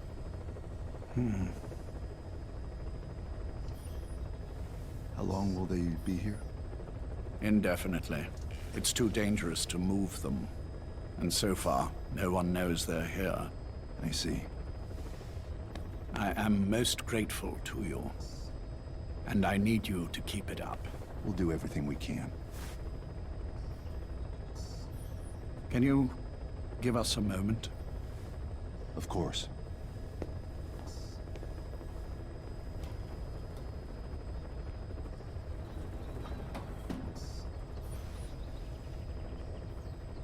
Jack, can you hear me? Nice place, isn't it? I went to a lot of trouble bringing you here. Here where no one will find you. Still, The Ocelot's on guard duty, just in case. Maybe knowing that will help you sleep better. I had no intention of coming, but this could be my last chance. If you'd just come to see me first. Do you remember the last time I visited you in hospital? Our first mission together. After the boss threw you in that river. Broke your arm. Ah, the good old days. I never told you this, but I had another team at my disposal back then, with a very special man leading it. Maybe he didn't like the arrangement. In any case, this man, he seems to have done something to me. Which is why I'm quite sick myself. Up here, there's nothing they can do. I always was the forgetful type, as you know. I'm all right for now, but they say it's a one-way street. If you don't wake up soon, I won't remember you when you do.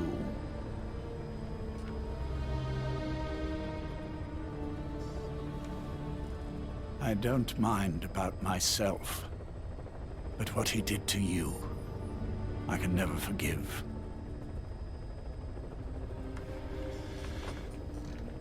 I've sent him to Africa, and I doubt he's coming back.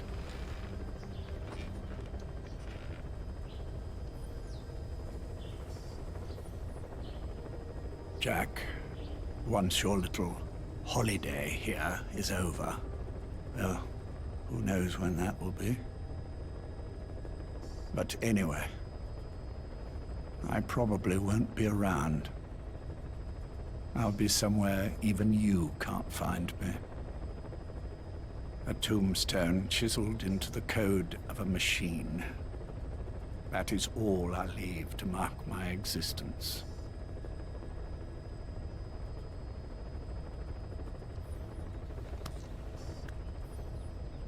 Wake up soon, old friend. Time is running short.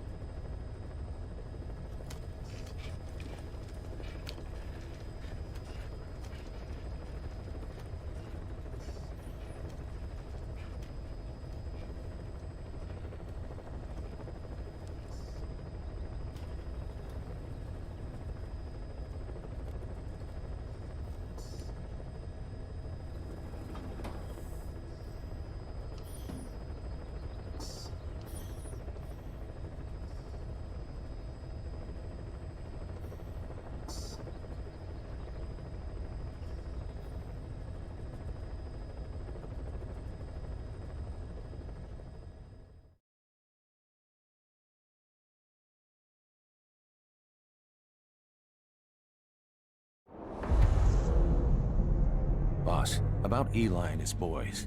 You know where they went? We're still working on it, but the chopper pilot they had fly them out of here is back. And? He said once Sahelanthropus and the chopper got out to sea, they split up and headed in different directions. The chopper headed straight for Africa.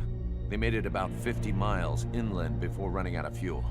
The kids used vines and duct tape to tie the pilot to his seat before they disappeared. He was almost dead from dehydration when the medics found him. They left him alive on purpose. Yeah, they're calling us out. They want to settle this. The intel team are using the direction Sahelanthropus headed and the direction the kids took off in to narrow down the search area. And with Hewick helping out, it won't be long before we know where Eli is. There's just one thing that bothers me. What's that? Apparently there are already men going around the nearby villages asking for witnesses of the giant in the sky. Damn it. Already? It's clearly business as usual for Cypher, even with Skullface gone. They must have been dying to get Sahelanthropus back ever since Afghanistan. And if they beat us to it, they'll be getting more than that.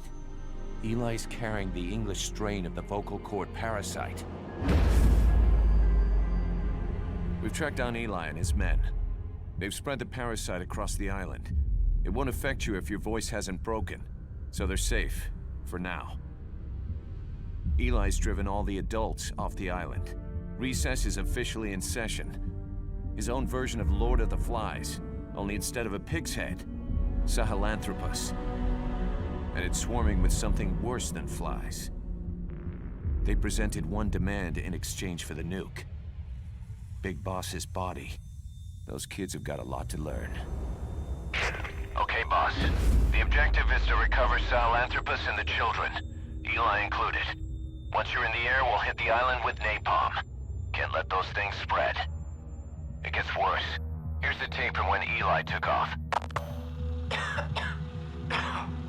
Where is he? I told you, your father's not here. They're back. His voice is starting to change, meaning he's almost a man. So if he's carrying the English language strain, well, if he starts showing symptoms, it's over.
be through here. You're not a kid anymore. You can call your own shots. But at this rate, you'll be dead before you have a chance. I'm free to die however I wish. Yes. Free.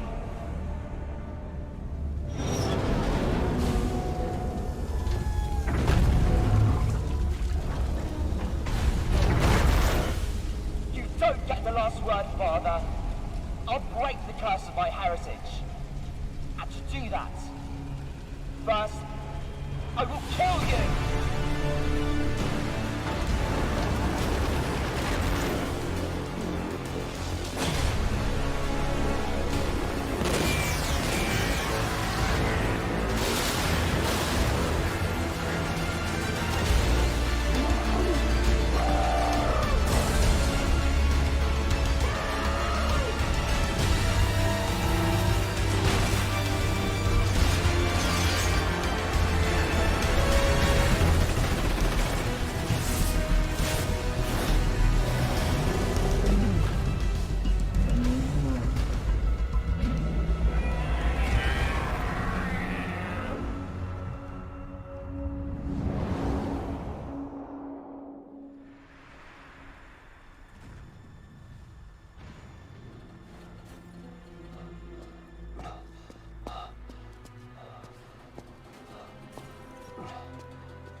Give me some room.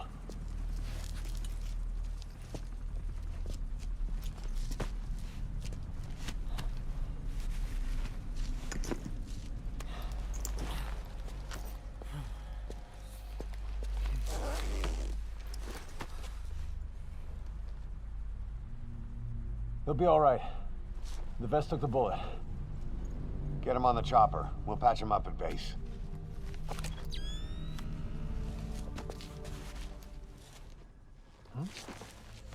Huh? Boss, he's showing symptoms. Huh? What?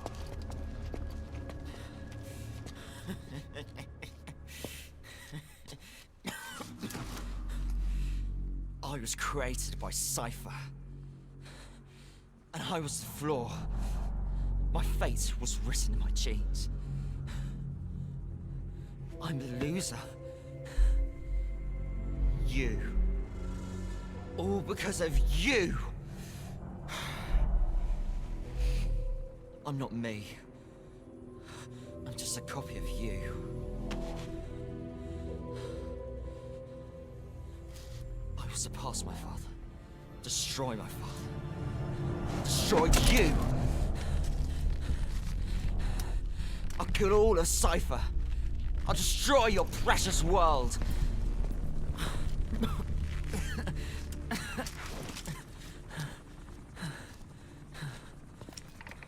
Code Red, we need to go fast. How's it going over there? There's nothing you can do for him now. Island's completely contaminated. Orders are to use napalm to sanitize. Sanitize every square inch. Prepare to drop. We're pulling out. Move! Code Red.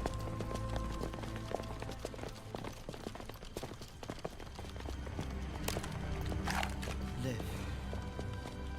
Live.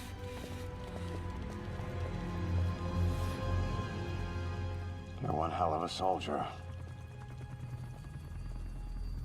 I will kill you!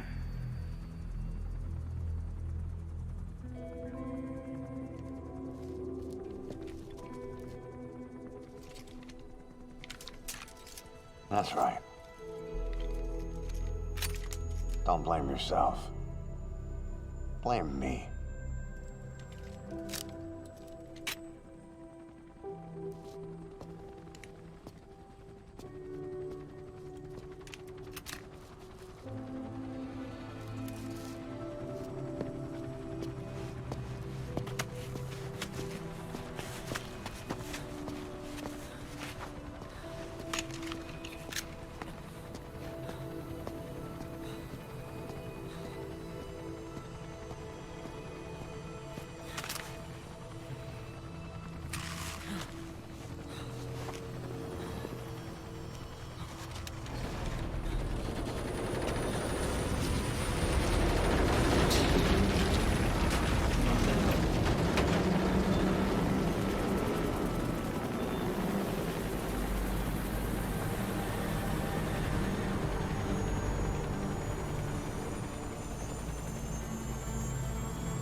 Not yet.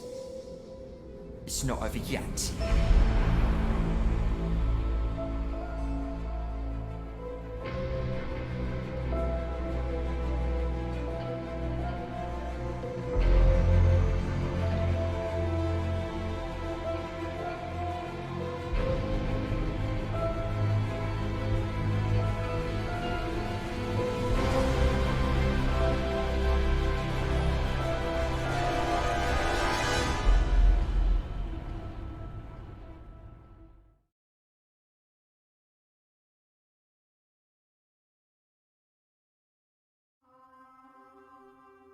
The last nuke's been decommissioned.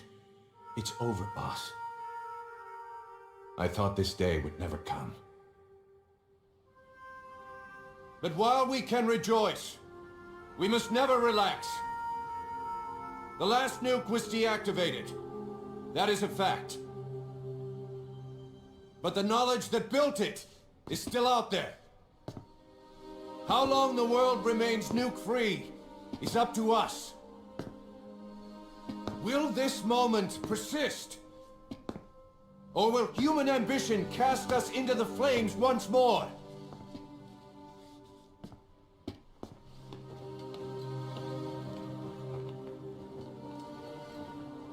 Our duty is to pass on what we've learned to the next generation. The memories, the experiences, the sins. Only when our children show the wisdom not to forge new spears. Only then will we be truly triumphant.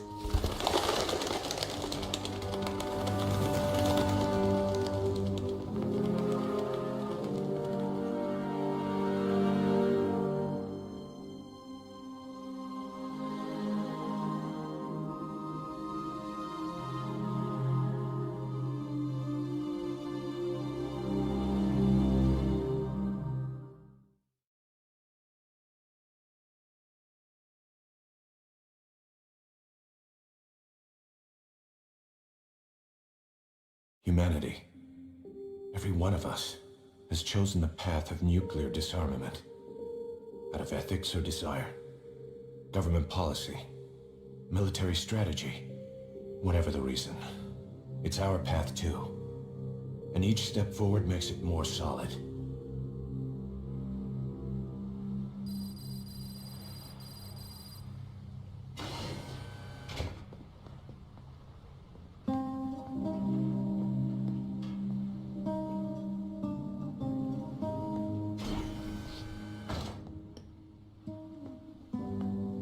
Patients have stabilized, but there's no telling how many will make it. The warhead we seized ruptured during transport. Recovering the leaked material exposed each of them to several hundred rats. Environmental contamination was kept to a minimum, thanks to their efforts. Heroes, every one of them.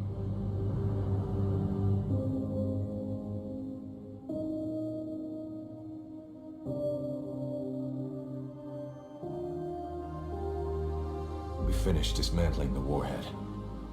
The nuclear material has been vitrified and sealed away. It'll take at least 30 years of cold storage before it's safe.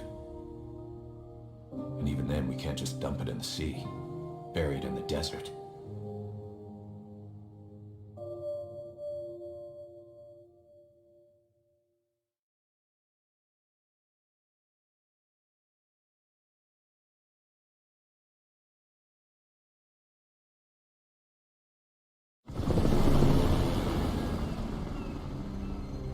Nuclear disarmament. Boss, we can't let this achievement go to waste. And that means we'll have to get stronger.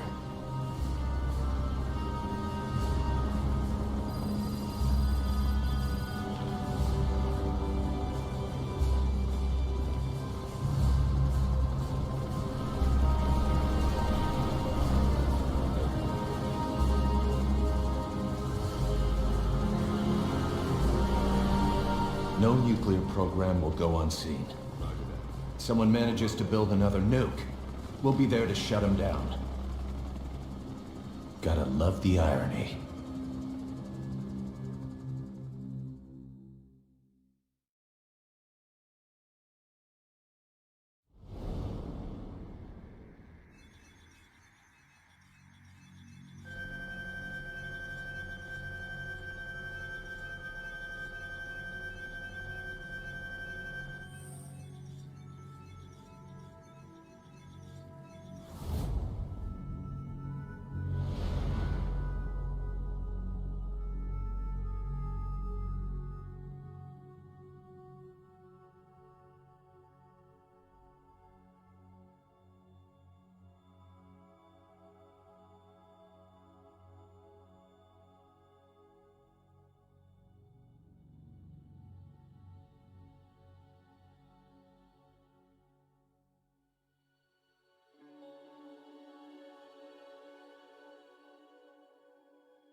I haven't forgotten what you told me, boss.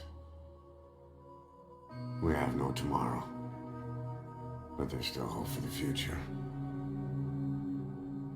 In our struggle to survive the present, we push the future farther away. Will I see it in my lifetime? Probably not. Which means there's no time to waste. Someday the world will no longer need us.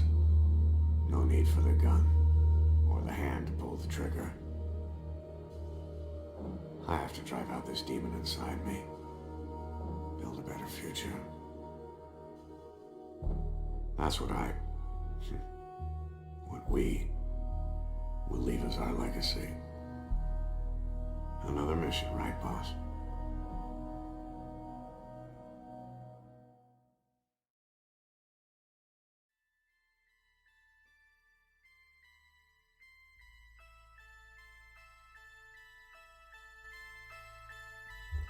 Is this one the actual ending? Oh, it might be. Yeah. Real ending. Wait, does he have something? We've watched so many credits. I'm just gonna skip this last fucking one. The hell is it? Did he add something to the end, or is this actually in the game?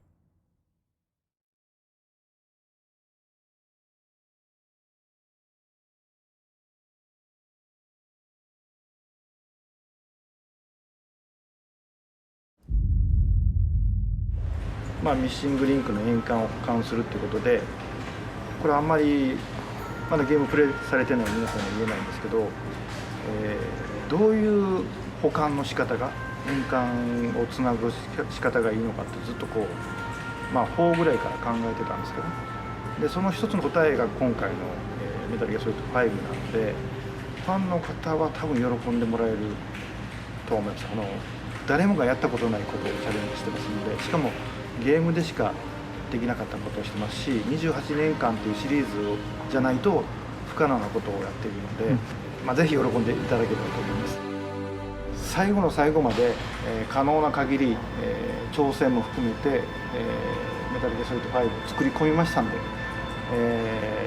安心して遊んでいただけるものになっていると思います。結構長い間お待たせしましたけど、また甲斐がある仕上がりになっていると思いますので、ぜひ楽しんでください。本当にありがとうございます。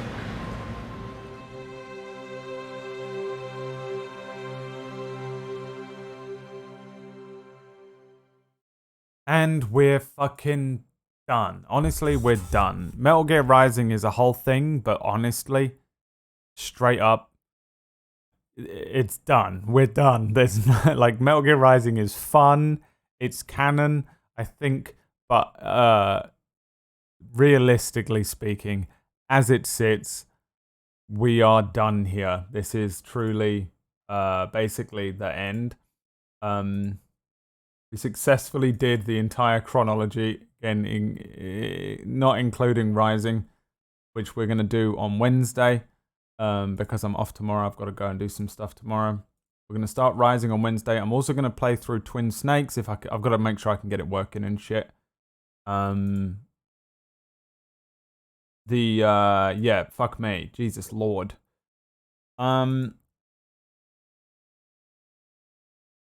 Fucking cool, man. Fucking awesome fucking way to experience Metal Gear Solid 5 that was. And I'm real fucking happy with it. It was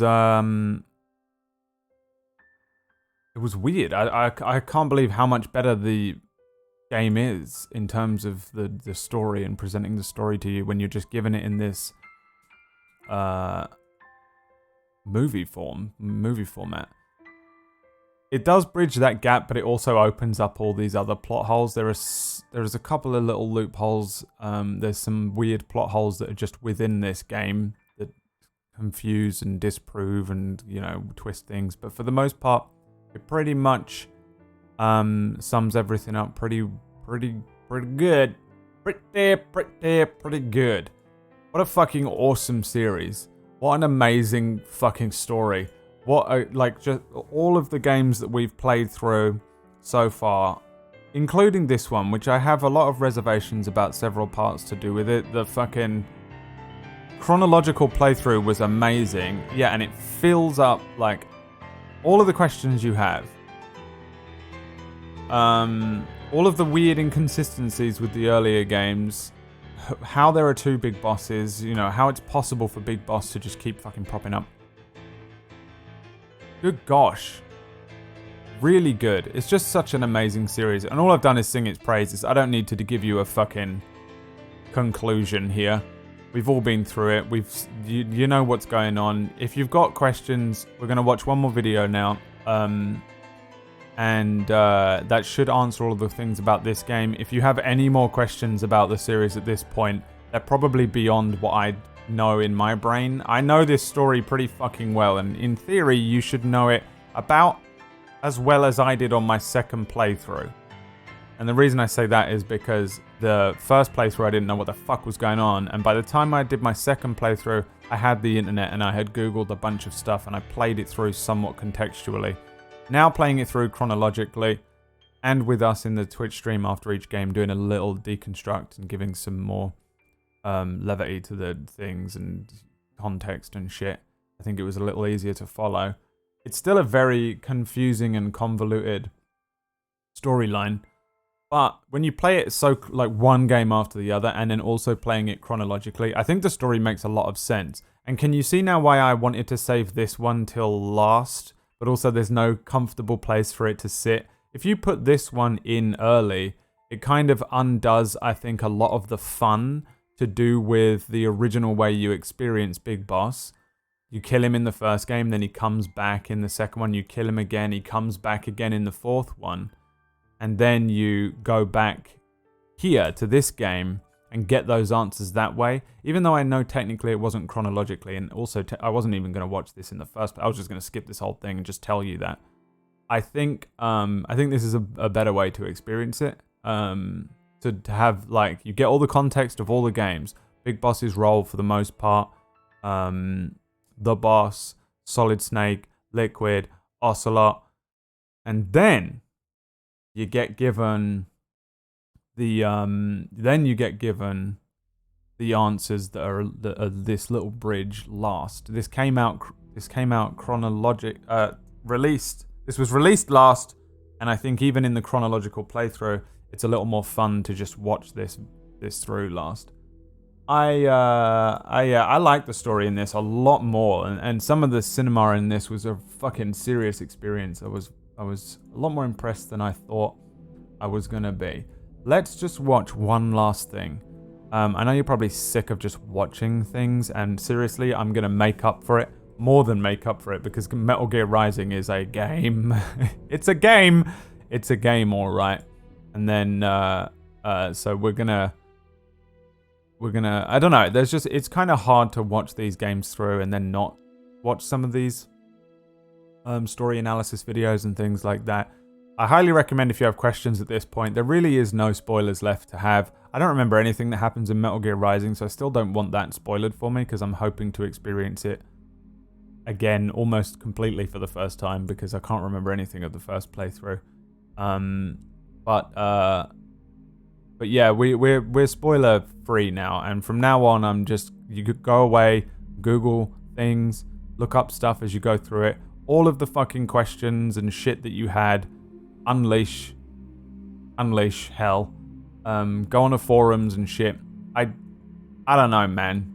I'm looking forward to the next time I play this through. I don't mind the idea of doing this as a yearly thing. I probably won't do it chronologically next time. It might be fun to do them on release order and just fucking go ham and just be sitting here like, and that's why that's actually Venom Snake. We'll see. Any idea of what you're going to do after MGS? No, I'm going to get to that fucking bridge when we get there. We've still got another week. We've still got the rest of this week. I'm off tomorrow. Wednesday's Metal Gear Rising. I think it's going to take me about 2 days at a guess. Then we've got Twin Snakes, and that's probably going to take me 2 days as well. Then I'll probably sit and just do a Just Chatting stream and talk about this whole thing. And then we'll do a vote in that stream, and we'll discuss what game to do next. Let's jump back into this fucking thing here. By the way, these videos are really cool. So Kefka Production. He's the guy that did this video. What a goddamn hero. What a fucking legend. The best comment maybe in the history of time. I'm afraid it's been 9 hours. Boom! So good. Give it a like, even though it's a dead button. It doesn't do anything. And yeah, I want to move on to this video now. It's the Metal Gear Solid 5 Dissociative Disorder story, analysis, and review by Super Bunny Hop, who's the guy who did the breakdown of he's the guy that did the breakdown of Metal Gear 2. Let's just watch this because it's really good. Is PB here? Because I think PB would like this too. I think this will just help tie up all the loose ends in your brain, or bring everything together for you, I think. And also it just does a lot to explain the experience when you play it as a game as well. And I haven't watched this since like when it came out, but I remember it being a thing that I was like, oh, I'm really glad I watched that. Same with the Metal Gear Solid 2 one. Every video this guy does on Metal Gear is awesome. Go and watch them all. Let's watch this now, and in 35 minutes, we will be truly done, I think, with the real thing. All right, loud. Watch out. This video spoils the ending of almost every Metal Gear game in the series, because it's made by a fanboy, and it might as well stand as a cautionary tale of how being a fanboy could cause you to like things less.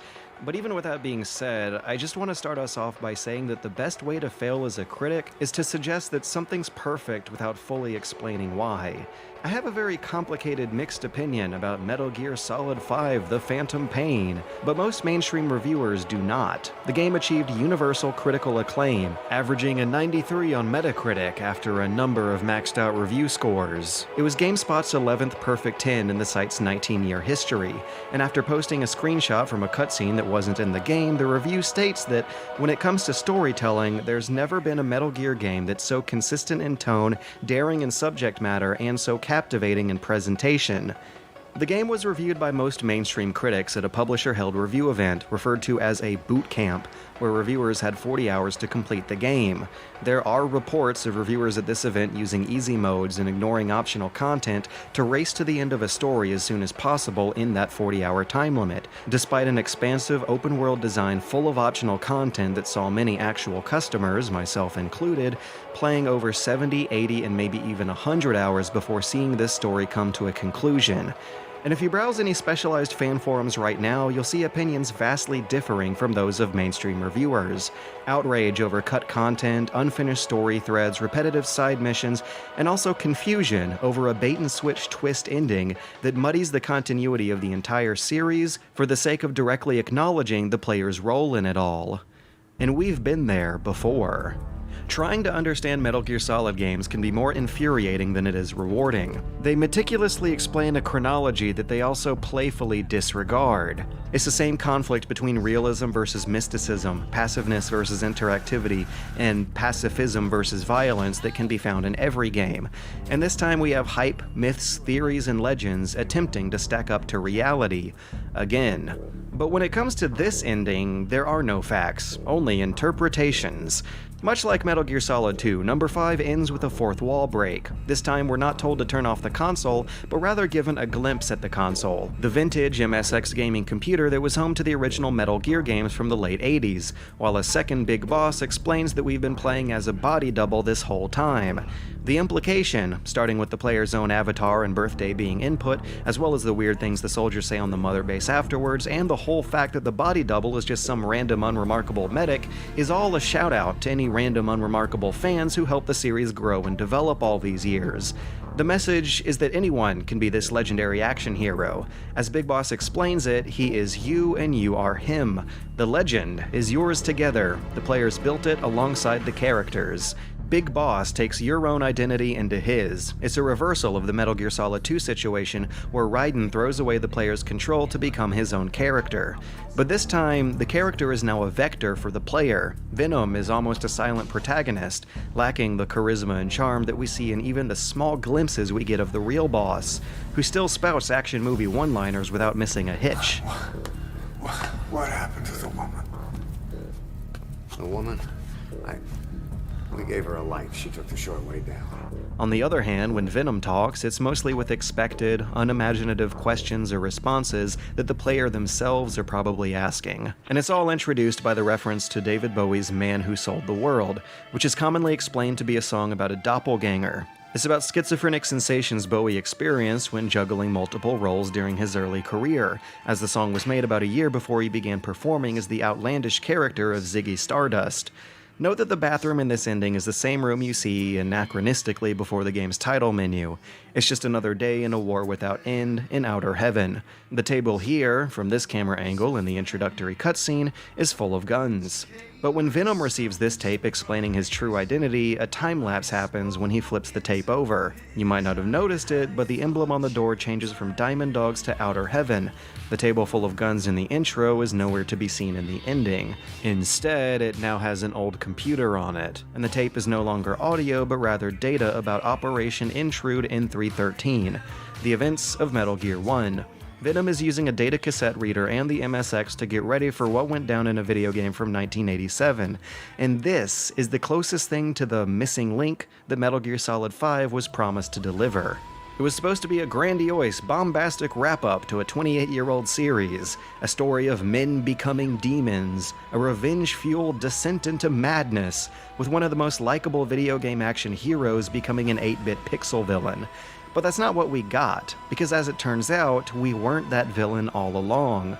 This isn't that story, but really, if you look at the previous games in the series, they easily serve as their own missing link, starting with the moment Big Boss refuses to shake hands at the end of MGS3, to him kidnapping and convincing enemy soldiers to fight for his side in Portable Ops, to that process extending to children in Peace Walker. It gussied it all up with a T rating and a lighthearted tone, but the process of him becoming a charismatic, revolutionary future war criminal are already established by Ground Zeroes, in which the background narrative sees him hiding evidence of nuclear weapons before an inspection. His stated purpose is nuclear deterrence, though the story of Peace Walker seems to suggest that deterrence theory is a farce. This all happens after he misremembers how his fight with the boss went down, while also singing a lot of hypocritical purple poetry about creating an army without borders, even though they clearly have their own territorial waters, their own anthem, their own currency, and certainly their own sense of identity that they get defensive about, all the while profiting off of small conflicts happening around the world. For all intents and purposes, he is creating a nation with an army. The main difference with his concept is that the nation is the army. The big boss we see in Metal Gear 1 barely has any writing to him at all. From a game in 1987 where technological limits and the standards of the time didn't require deep characterization. And as it turns out, a twist from 28 years later tells us that that big boss was just a body double. But 3 years later in Metal Gear 2, we defeat a thoroughly evil, warmongering big boss whose downfall really should not come as any surprise based on what you've been doing in those games. And as it turns out, that one was the real deal. The prequel games might not have felt like a villain's origin story because you were seeing it from his perspective, and no one believes themselves to be the bad guy. After Venom flips the tape, 10 years pass. The official name of Outer Heaven is finally adopted, and Venom's horn grows much, much bigger, a reference to the game's invisible karma system that makes your horn grow bigger as you kill more enemies. Venom evidently kills a lot of people in those 10 years. And as he's becoming more demonic, there's also collaboration between him and the real boss. It's unclear when Venom receives the Man Who Sold the World tape, but when he does, he smirks at hearing the news. He smashes the mirror image of his future self, covered in blood with the big horn, and walks back into the fog of the previous 10 years. But that future will come to him, despite the fact that Venom is actually the lesser of two evils. In Peace Walker, Chico and Paz are child soldiers that actually are part of your base management spreadsheets, and to be fair, Paz is not actually a child, but Big Boss and the MSF administration don't know that at the time. Also in Peace Walker, developing a nuke is mandatory to get the true ending, but in Phantom Pain, child soldiers are rescued and kept far away from battle, and assembling nukes is entirely optional and discouraged, since it gives you a boatload of those negative karma points. Instead, stealing other nukes and disabling them is what's required to unlock yet another ending. And when you consider this series as anti-nuke politics, then that should easily leave Venom standing as the more morally righteous version of Big Boss. This cutscene is said to trigger once a currently unconfirmed quota of FOB nukes are decommissioned. Good luck doing that though, because the online system rarely allows that to happen. I have to drive out this demon inside me. Build a better future. That's what we will leave as our legacy. Another mission, right, boss? The two bosses, despite their differences, are not in conflict with one another. Venom knows his true identity, yet he is ready for another mission, and eventually that other mission comes. If one big boss is infiltrated into America's special forces to command Foxhound, and another is keeping the dream alive at Outer Heaven, then the one at Foxhound is going to need to maintain his cover by conducting operations against Outer Heaven, but only with weak suicide missions that wouldn't do serious damage, like sending in a lone and experienced rookie that neither expects to actually succeed. Which is exactly the setup for Metal Gear 1, and this twist reframes the entire series' continuity as being less about the beginning and end of nuclear deterrence or the Cold War, or even the life and death of Big Boss, but rather about the starting point of his whole arc. It's about the beginning and ending of people misinterpreting the boss's will, retroactively rewriting the final boss battle of MG1 to mirror the trigger of Big Boss's own downfall, with him stealing and reshaping the identity of one of his men and then exploiting that man's loyalty to take the fall in a fight against a protege. Just like the story of MGS3. It reframes the whole 28-year continuity as being one big story about how no one expected the recessive genetic clone of Big Boss to shatter the Patriots and the conspirators behind them, all the while splintering away from the US by forming his own NGO, Philanthropy, which is basically just him and Otacon doing what they want on their own terms. Solid realizes the boss's will without knowing it and without creating any corrupt world-controlling conspiracies of his own. Compare that to the series-spanning schemes of the prequel games, and you can begin to see why the 1984 references come into play. Big Boss is similar to 1984's Big Brother, controlling populations by being a charismatic cult of personality that fuels a series of never-ending small conflicts. Zero's Cypher, and later the Patriots, are analogous to 1984's INGSOC. They're an artificial ideology that controls populations through manipulation of information and language. And both of these conspiracies come to pass, as the themes of MGS4 and MGS2 are respectively explored via the war economy and the Patriots. And we see these conspiracies begin to be put into action in MGS5's own version of the year of 1984. And all of that is why, after a few days of thinking on it, I came to terms with this twist. It actually helped reverse my opinion of some of these games that I've never been a fan of. If you've ever wondered why it's been so much harder for me to drum up the enthusiasm to make a serious video about any Metal Gear games after 3, it's because the plot in all of them hinges on what looks like a contrivance made for the sake of convenience. There's also a good dose of self-hatred running underneath 4, but it's mostly the inexplicable heel turn made by MGS3's radiocast that really turned me off from this franchise for a while. For the longest time, the question of who are the Patriots was burning with so much implausibility that the answer could never be more satisfying than whatever the guesses were. And that was kind of the point. And then 4 comes along and tells us that the original Patriots were the comic relief, the Cockney British James Bond fan, the Godzilla fan, the greatest soldier in the world who eats mushrooms to recharge his batteries, and a Russian cowboy who meows like a cat, and the token black guy who might have been the only sane person in the group. Giving a stupid answer to a stupid question was the cherry on top of the failed conclusion that was MGS4. And as silly as it was, it's still an indulgent spectacle. I've always been more interested in seeing how Kojima can explain away that one, rather than Big Boss. And in 5, we finally get a glimpse of that explanation from Zero's truth tapes. We finally get to hear that Cockney, likable James Bond fan not be the nefarious villain he was bewilderingly slated to be, but rather letting his own convoluted plans go out of control. It kind of makes Big Boss's appearance and speech about the guy at the end of 4 make way more sense than it did back then.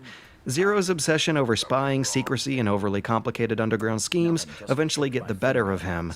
If Big Boss is an analog for the player, then Zero is an analog for Kojima, and his plans are blowing up on him yet again, where overambitious goals couldn't be realized in time and the purported series finale feels like it's wrapping things up one game too early, released 1 year too early, despite trying his hardest and having the best of intentions. The twist is the closest this series has come to being like Metal Gear Solid 2, and while I think I get it and I want to appreciate the twist, somehow I feel like it's not going to get the kind of delayed appreciation MGS2 eventually got. Reason number 1 is because of the presentation of it all, because the twist happens for literally no reason. You get Mission 46 in your main ops list after filling a quota of side ops and base upgrades that just make it suddenly appear in this abstract magical video game menu. There's no justification behind why Venom would suddenly remember the hospital escape differently. There's no word when, where, how, or why that revelation happens. And as well written and performed and satisfying as Zero's truth tapes are, their very existence just highlights how disassociated this game's story is with its own interface. You can break the whole drama up with the simple question of, who's holding the microphone? Who's recording conversations of the most secretive man in the world, and how did they get into Venom's Walkman? We'll never know, because the most pivotal moments in this game's plot happen completely outside of its plot, hours after it wraps up, for no reason. The twist is also something we all saw coming. It's obvious from the start, once you hear Ishmael delivering Kiefer's voice. It was even hinted at years ago in the GDC reveal trailer. A fan theory about the medic being a double of Big Boss appeared almost as soon as Ground Zeroes was released, when fans heard Kiefer coming from not just Venom or Ishmael, but also the medic. And those who already knew the David Bowie song had yet another reason to see this game's greatest revelation happen minutes after the game even begins. The twist also doesn't really hit hard because the game's not thoroughly written to lead up to it.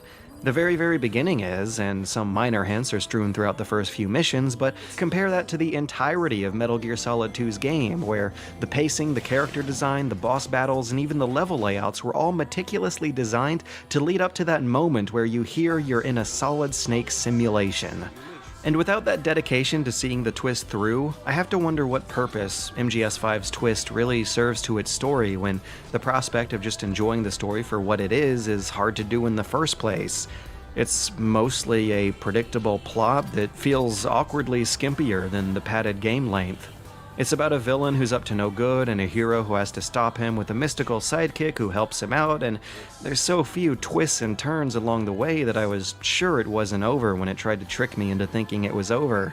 I knew it wasn't over, because there was no climax, no prison escape sequence, no racing any vehicles to a countdown timer, no button-mashing torture sequences, not even any real plot twists. No friends become enemies, there's no sympathetic side to the villain, no fourth wall breaking ghosts.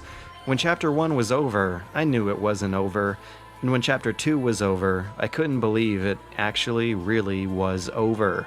It was a feeling of disbelief and emptiness, a feeling for what should be there, but what's not. What's not there is personality and energy. You're not playing as the charismatic big boss, you're playing a confused, brainwashed body double.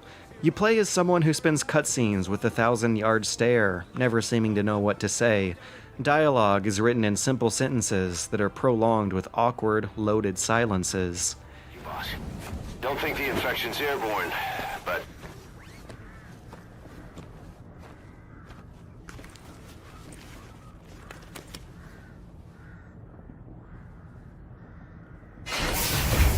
Find the source of that transmission, boss.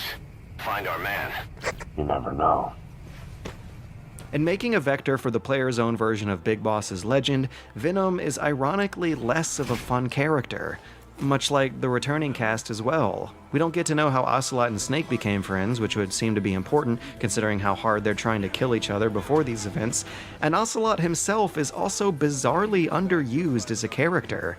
This guy is a complete and total oddball, both before and after this game's events, but in this one he's a flat, monotone encyclopedia, and there's no twist behind that, no clever writing explaining it.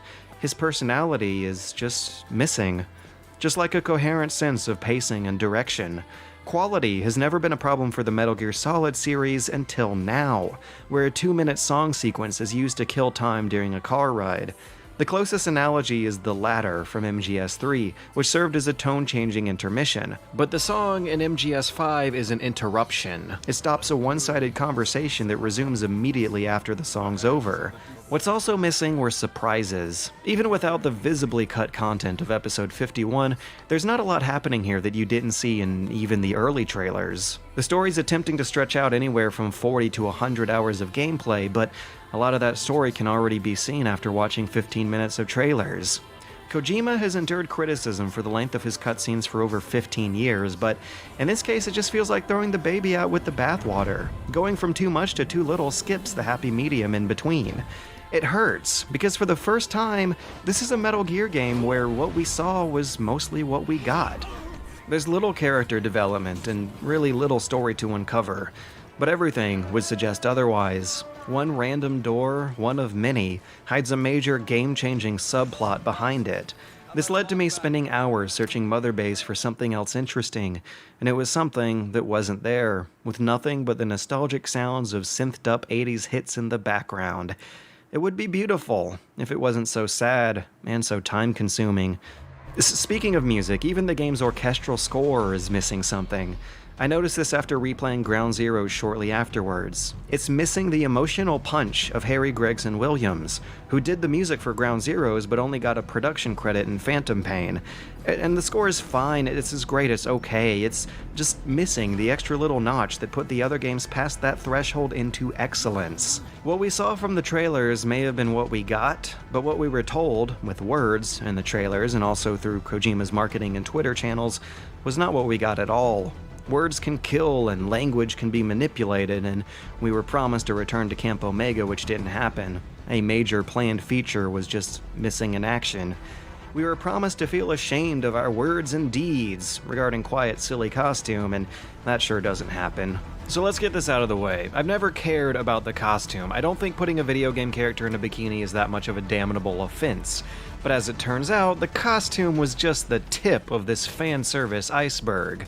Look at that. She's coming like 12 inches away from making butthole to camera contact, and this happens multiple times. Even by Metal Gear standards, that's a little much. Quiet shoving her butthole into the camera is not a problem of her character flaunting her character's sexuality, because her character's role in the story has nothing to do with sex. This costume has nothing to do with sex. Considering the events of the entire story and her arc from beginning to end, she has no reason to be flaunting herself. The real reason she does is because sex and controversy sell games better than well-written characters do, and the story of this one had to suffer for that because of a piss-poor justification behind why she has to and needs to be wearing almost nothing. And it just shows how far downhill Kojima's writing standards have gone since the third game, which, also stands as an example of how to literally shove boobs in the camera in a way that actually has some reason to be there. If written well, there doesn't have to be anything shameful about this. Quiet comes the closest to having a complete character arc out of the whole cast, and then finally, after like 80 hours, she finally bursts out of captivity and gets a moment of badassery that's all her own, but I couldn't stop thinking about how dumb the scene with the shower was, and that sure does ruin the mood. And then the game ends. Ava's scenes had her wearing even less, but it was expressly because she wanted to bone Snake, both for the fun of it and for the sake of her mission. And then just look at him, wouldn't you?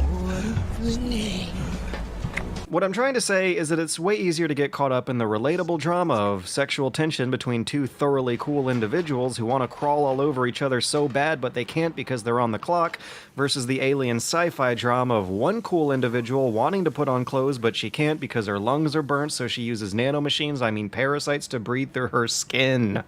And that also folds into another thing that was promised but not delivered. And that is some kind of morality-shaking taboo that could cause Kojima to leave the industry if he messes it up. There are child soldiers, that's shocking, but they're treated as a kind of Neverland Lord of the Flies situation, with them being a separate faction from the adults who only really get up to trouble once the adults aren't around. The game instantly fails if an ounce of harm comes to them, and during the scene where Snake heroically leads a band of war orphans away from danger, the story is putting him on such a high pedestal that him becoming a demon is already looking like a distant proposition. In all fairness, the tweets about the taboos were from 2010. They were likely about the content in Ground Zeroes, which was far more extreme, but with all the trailers hinting that the child soldiers were connected to Snake's downfall, I was, yet again, feeling around for some kind of shock value that was not there. And the weirdest thing is that makes sense. By casting a new, more heroic version of Big Boss, Kojima also casted the player's contribution to Big Boss's legend. In an ode to player involvement, we have the most interactive and finely tuned gameplay across the whole series, with a switch to more streamlined Far Cry controls and HUD, with stealth mechanics so refined that anything Ubisoft churns out will probably never hope to stack up to this. The closest thing it feels like to me is actually Hitman, with each mission beginning a clockwork of AI scripts that the player can throw a wrench into at any moment. And despite making a heavy departure towards the slower animation and less abstraction of Western-style action games, it still retains the fast, highly controllable, and borderline slapstick comedy playstyle that is how this series has always done stealth. Playing with tactics that might as well have been Easter eggs in previous games feels just as fully thought out and convincingly animated as a more traditional run. So while the story is so lukewarm, there's simply a lot to love once your hands are on the controller. If Kojima's standards for writing have gone this far downhill since 3, it's amazing to see the non-linearity and open-ended design of 3 only improve over time. I could spend an hour just playing around with how many different ways there were to enter and exit one section of Groznygrad, but in this game I found myself spending 3 hours experimenting with the routes in and out of a tiny little barracks base at the very beginning of the game. But really, I was experimenting with guard reactions and timings, chasing so hard after those S ranks because the scoring system had me dynamically choosing my own difficulty level without me even knowing it. Fultoning living, breathing guards out of a combat zone is a great way to incentivize non-lethal high-level play that doesn't feel like a shoehorned reward. Instead, putting in more effort, smoothly and dynamically gives you more of a payout. When MGS4 gave players a third-person shooter control style, there was little reason to play it like a stealth game by the time the final chapters roll around. But in 5, sneaking in and out of a base, stealing everything they don't have nailed down, and making sure everyone's none the wiser is more than just a cool sticker on a scoring screen. It's a long-term investment, rewarding you extra money and manpower that unlocks more of the game faster, with enough of a sheer volume of unlocks to make faster unlocking worthwhile, even if you waste a whole lot of time getting to the end of the story. It's a system that openly acknowledges and rewards that silly no-trank non-lethal European extreme run I was doing with 3 last year, with enough hidden objectives and unlockables that make me really want to come back and do it all over again. But unlike the other games in the series, I just don't know if I have the time for a lot of replays with this one. There's a truly insane amount of attention put into how it plays, which drips right into all the concessions they had to make for fitting this into an open world. That's why there's reflex mode, and why guards won't ever see you driving towards them in broad daylight, and why collectible flowers are found in diverse clusters near helicopter drop-off points.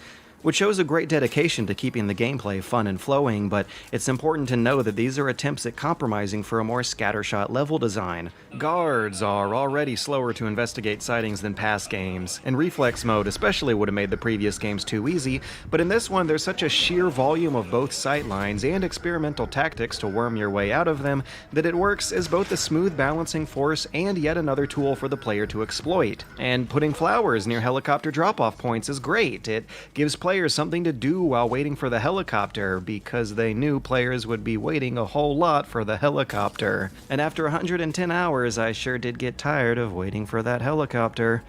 Even with the insane amount of attention poured into making the core gameplay satisfying, I was still wondering if I was playing the same game as these reviewers. Glaring flaws still exist here, but it got universal acclaim. Like, why is the fast travel system so bad?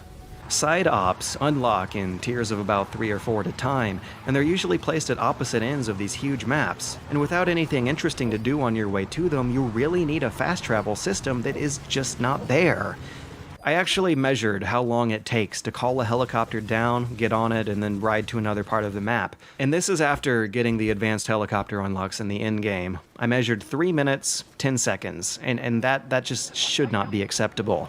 You can cheese out of about half of that by going to the AAC through your pause menu, but even chopping that time in half leaves you with about 70 seconds longer than this process should reasonably take. Why can't you just press a button to skip the animation if the helicopter's going through a safe area? It's ridiculous. I had my hopes up that the cardboard box shipments would fill this gap, but they're placed so sparsely and under such heavy guard that they don't do the job either. Side ops have you generally doing one objective: go to a point on the map and make a quota of things go away. There's no diversity to your objectives. Sometimes you make a tank go away, sometimes individual soldiers, very rarely containers, but it's always the same kind of goal, and as you figure out effective strategies, that means the same kind of gameplay. And that very same problem is plaguing the main ops, whose objectives boil down to 2 broad categories: either go from A to B, or make things A to B disappear and then escape the hot zone, with bosses usually falling into category 2. The extra objectives show a wealth of creative problems to solve, and hell, even Ground Zeroes did too with its little audio analysis puzzle, but as far as the main ops in Phantom Pain go, it's either move from A to B, steal thing A to B, or defeat the boss. For all the different creative ways there are to play these missions, the missions themselves follow a very restrictive and limited formula. You do the same thing so many times across such a long time with such little story development occurring per hour that it's impossible not to have some kind of serious pacing problem happen to that story. It's about 12 hours of good missions and good scenes stretched out to 112 hours. And yet, I can go on the game's radar review and read about side ops that are non-essential but highly worthwhile, or the Gymquisition one that managed to avoid the review event entirely but still says it's densely packed but not padded with filler content, and meanwhile I'm spending 7 minutes driving to destroy the tank unit number 8 after destroy the heavy infantry number 8, ticking them off of a literal checklist, and I'm just thinking in response to these reviews, I'm just like, what? It's fine, it's okay, it's still a good game, and I'd be lying if I said I didn't giggle my ass off when making this stupid Horseboy logo and prancing around the jungle in leopard print chaps pretending to be one of the ball fondlers. That's great. I'm in heaven right now. This might be the best day of my life. But so many sandbox games get bloated up with unnecessary filler content, and that just comes with the territory. But between the problems that causes, as well as the need to go through repetitive and thoughtless side ops, the lack of a real fast travel system, a stilted online mode that gives an in for microtransactions, and the way your radio messages talk over your cassette tapes, and the bullet sponge skulls bosses that have no weak points or stealthy strategies to counter them, which are half the boss fights in the game, and the most glaring flaw, a shamefully butchered Chapter 2 of conspicuously cut content and replayed missions, leaves me absolutely boggled by the naive positivity of these reviews. Am I just crazy? Is my opinion that far off the mainstream? I still don't get it. I get that I'm a huge fanboy and that the huge amount I care about the stupid plot questions are just something that doesn't matter to anyone, and that's just fine, that's whatever, but even if those reviews are just based on the technical merits of its gameplay alone, they still seem weird.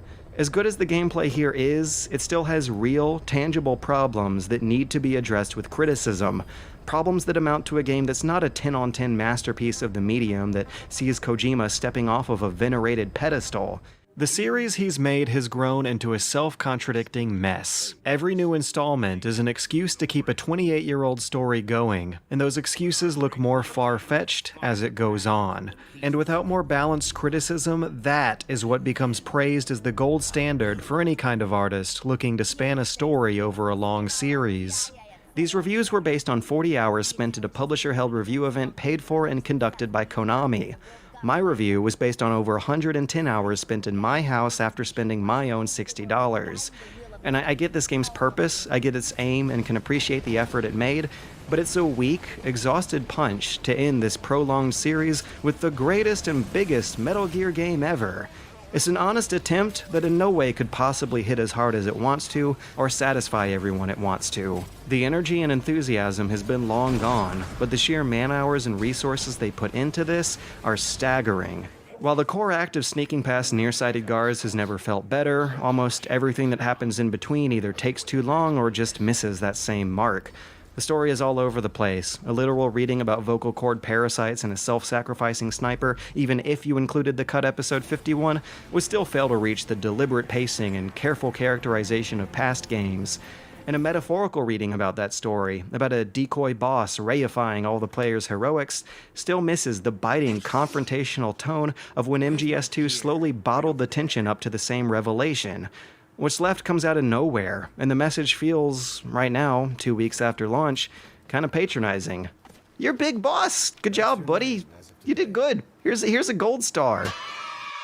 In the art section of the Collector's Edition Strategy Guide, Kojima says that Skullface's absence fairly early on in the game will leave players with a lasting phantom pain. And the game sure does do that. But it only feels intentional in 3 places. First, with its big action movie arc involving Skullface and his parasites ending too soon. Second, with Quiet leaving your team forever despite feeling like an essential part of it. And third, with the conclusion of Paz's sub-story. Collecting photos for her gives you something to do through the whole game. It's some hope of greater developments eventually coming before you realize that it was all a figment of Venom's imagination. But remember that Venom is the medic. This hallucination of Paz is him trying to will away the guilt of not finding the second bomb. It's a subtle and understated layer to a story that climaxes with horrific body horror and genuine sadness. It's a real Silent Hill quality moment that just made me sad that Kojima's Silent Hill got cancelled. Kojima was aiming to break some kind of taboo that would have been so intense that it could cause him to leave the industry. And despite that, I can't really put my finger on what it might have been here. Unless it was the literal phantom pain felt by the player. It would be if Kojima had deliberately, with all intents and purposes, aimed to make an experience that could satisfy mainstream audiences while leaving more hardcore fans feeling for something that wasn't there. At this point in time, it is too easy to chalk up anything underwhelming he does as some kind of fourth-wall-breaking masterful ruse. But between the quotes, the misleading words on the trailers, and the misdirection from his own interviews and tweets, it's also hard to let that explanation go. The phantom pain on the box does indeed reference a feeling that lots of fans are experiencing right now. The problem for looking at this game in the future is going to be figuring out how much of that was intended versus how much of it was an unfortunate accident. Ooh, oh, yeah. There you go. I do think that it's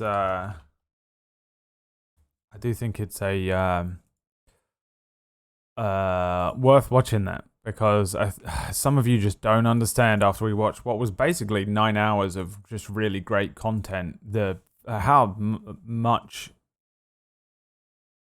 bad came with this game. It's such a shame. And like, his point at the end is one of my favorite points, that the phantom pain is just us. It's what we feel when you finish that game. You're like, it was so close, but what? At the end of the day, had fun, who cares? Yeah, fine. I mean, I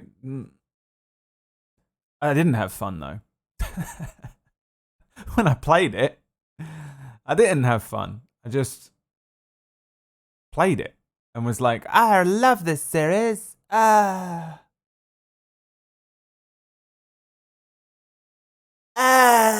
That's me the whole time. Fucking, oh my god. Yeah, I think I put like 2 weeks into it.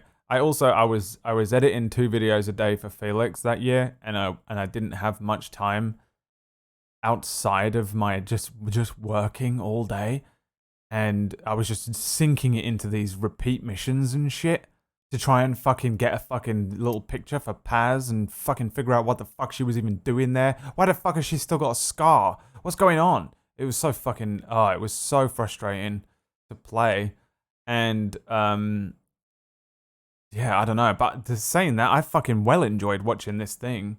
This thing here. Let me just send a quick message. Oh, she's already going. To PB, I think she was gonna do a stream. Kipling. A bribe of Poch for my favorite boar Brad kiss. What's up, Kipling? How you doing? That was meant as a question. Yeah, I take everything you say either with a grain of salt or just an implied kappa. Z-cots. Yeah. So here's the thing. I went into this thinking, no, I'd replay Metal Gear Solid 5, and by the end of the movie, I'm like, yeah, no, that was perfect. Yeah, me too. It was even better than I was expecting. I thought everyone was just going to be coming through here criticizing me for not playing the game, and actually, I'm completely convinced we did this exactly the best way. I'm glad I trusted my instincts with not playing Metal Gear Solid 5, because it's just too long, and to extract the lore from it would have been impossible to do in it's fucking insane. And to play this video, which ended up being so much better than I expected, and on top of that, to have the video be I don't know, I think having the video, like just playing the cutscenes works. I don't know. I'm pretty tired. The whole thing though has been fucking wonderful. Like, I mean, I can criticize the living shit out of Metal Gear Solid 5, Metal Gear Solid 4. I feel like I can criticize Metal Gear Solid 3. I can definitely criticize Metal Gear Solid 1. 2, I struggle to criticize now, which is so strange because that's the one that everyone criticized and everyone hated, including myself when it first came out. I had nothing but fucking scathing criticism for it. And now I'm like, I don't think I can criticize a single thing about it. I just have to accept that he played me like a damn fiddle.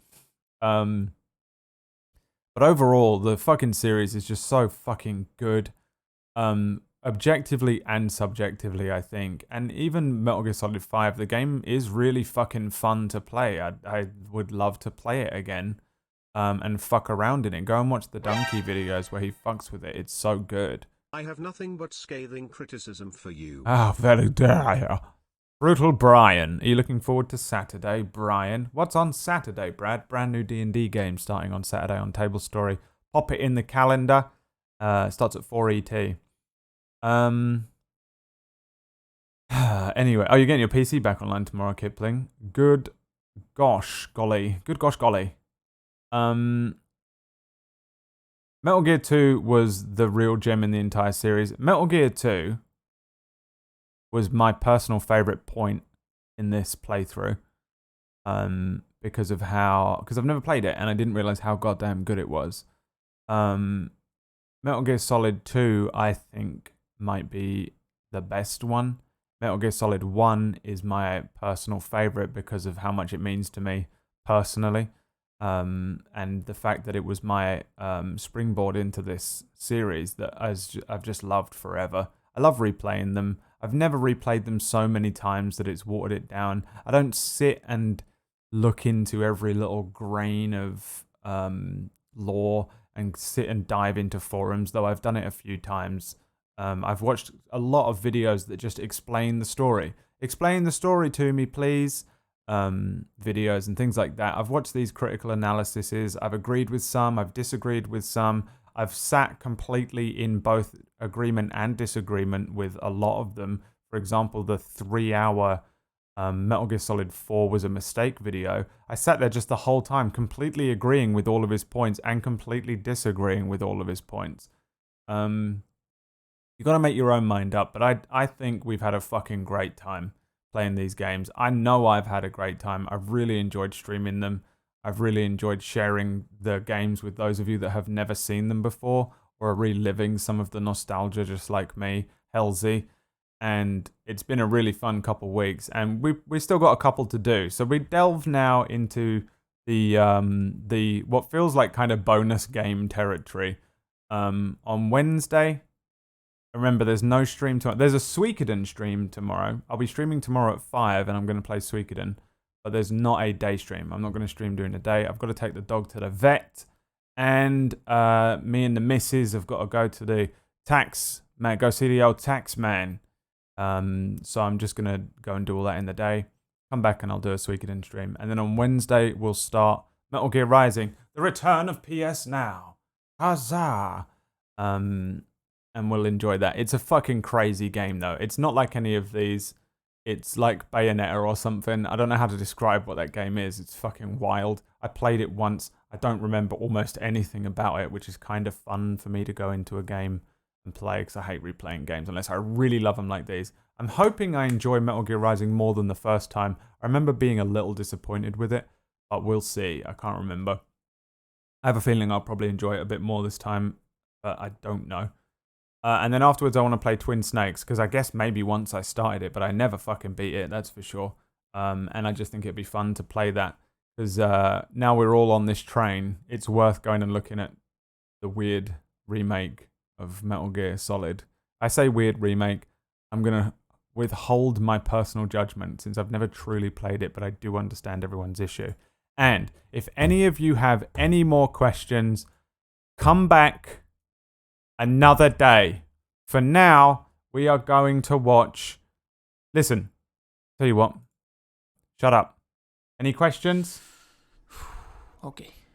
I can do this. Metal Gear Solid 1 is the third game in the Metal Gear series and the seventh game in order of the timeline. It takes place 6 years after Metal Gear 2, Solid Snake, who is a secret agent that has to infiltrate Shadow Moses, which is a secret base that was captured by Foxhound, who is holding the United States hostage for the remains of Big Boss, who is the same guy as Solid Snake except with an eye patch. Solid Snake, not Big Boss, sneaks into the air vent to save DARPA Chief, but then he dies, so you fight a man called Revolver Ocelot, but your duel is interrupted by a mysterious ninja called Gray Fox, who is a man called Frank Jaeger, who used to be in Foxhound, but then defected to Zanzibar Ring because he was in love with a former figure skater from Czechoslovakia. Because he is a robot, he has to cut off Revolver Ocelot's hand. Then Snake finds a peeing man called Otacon, who is the son of a famous scientist that killed himself because his second wife cheated on him with his own son. You see, Otacon's father, Huey Emmerich, built Metal Gear Zeke for Naked Snake, and then built Metal Gear Philanthropist for a man called Skullface.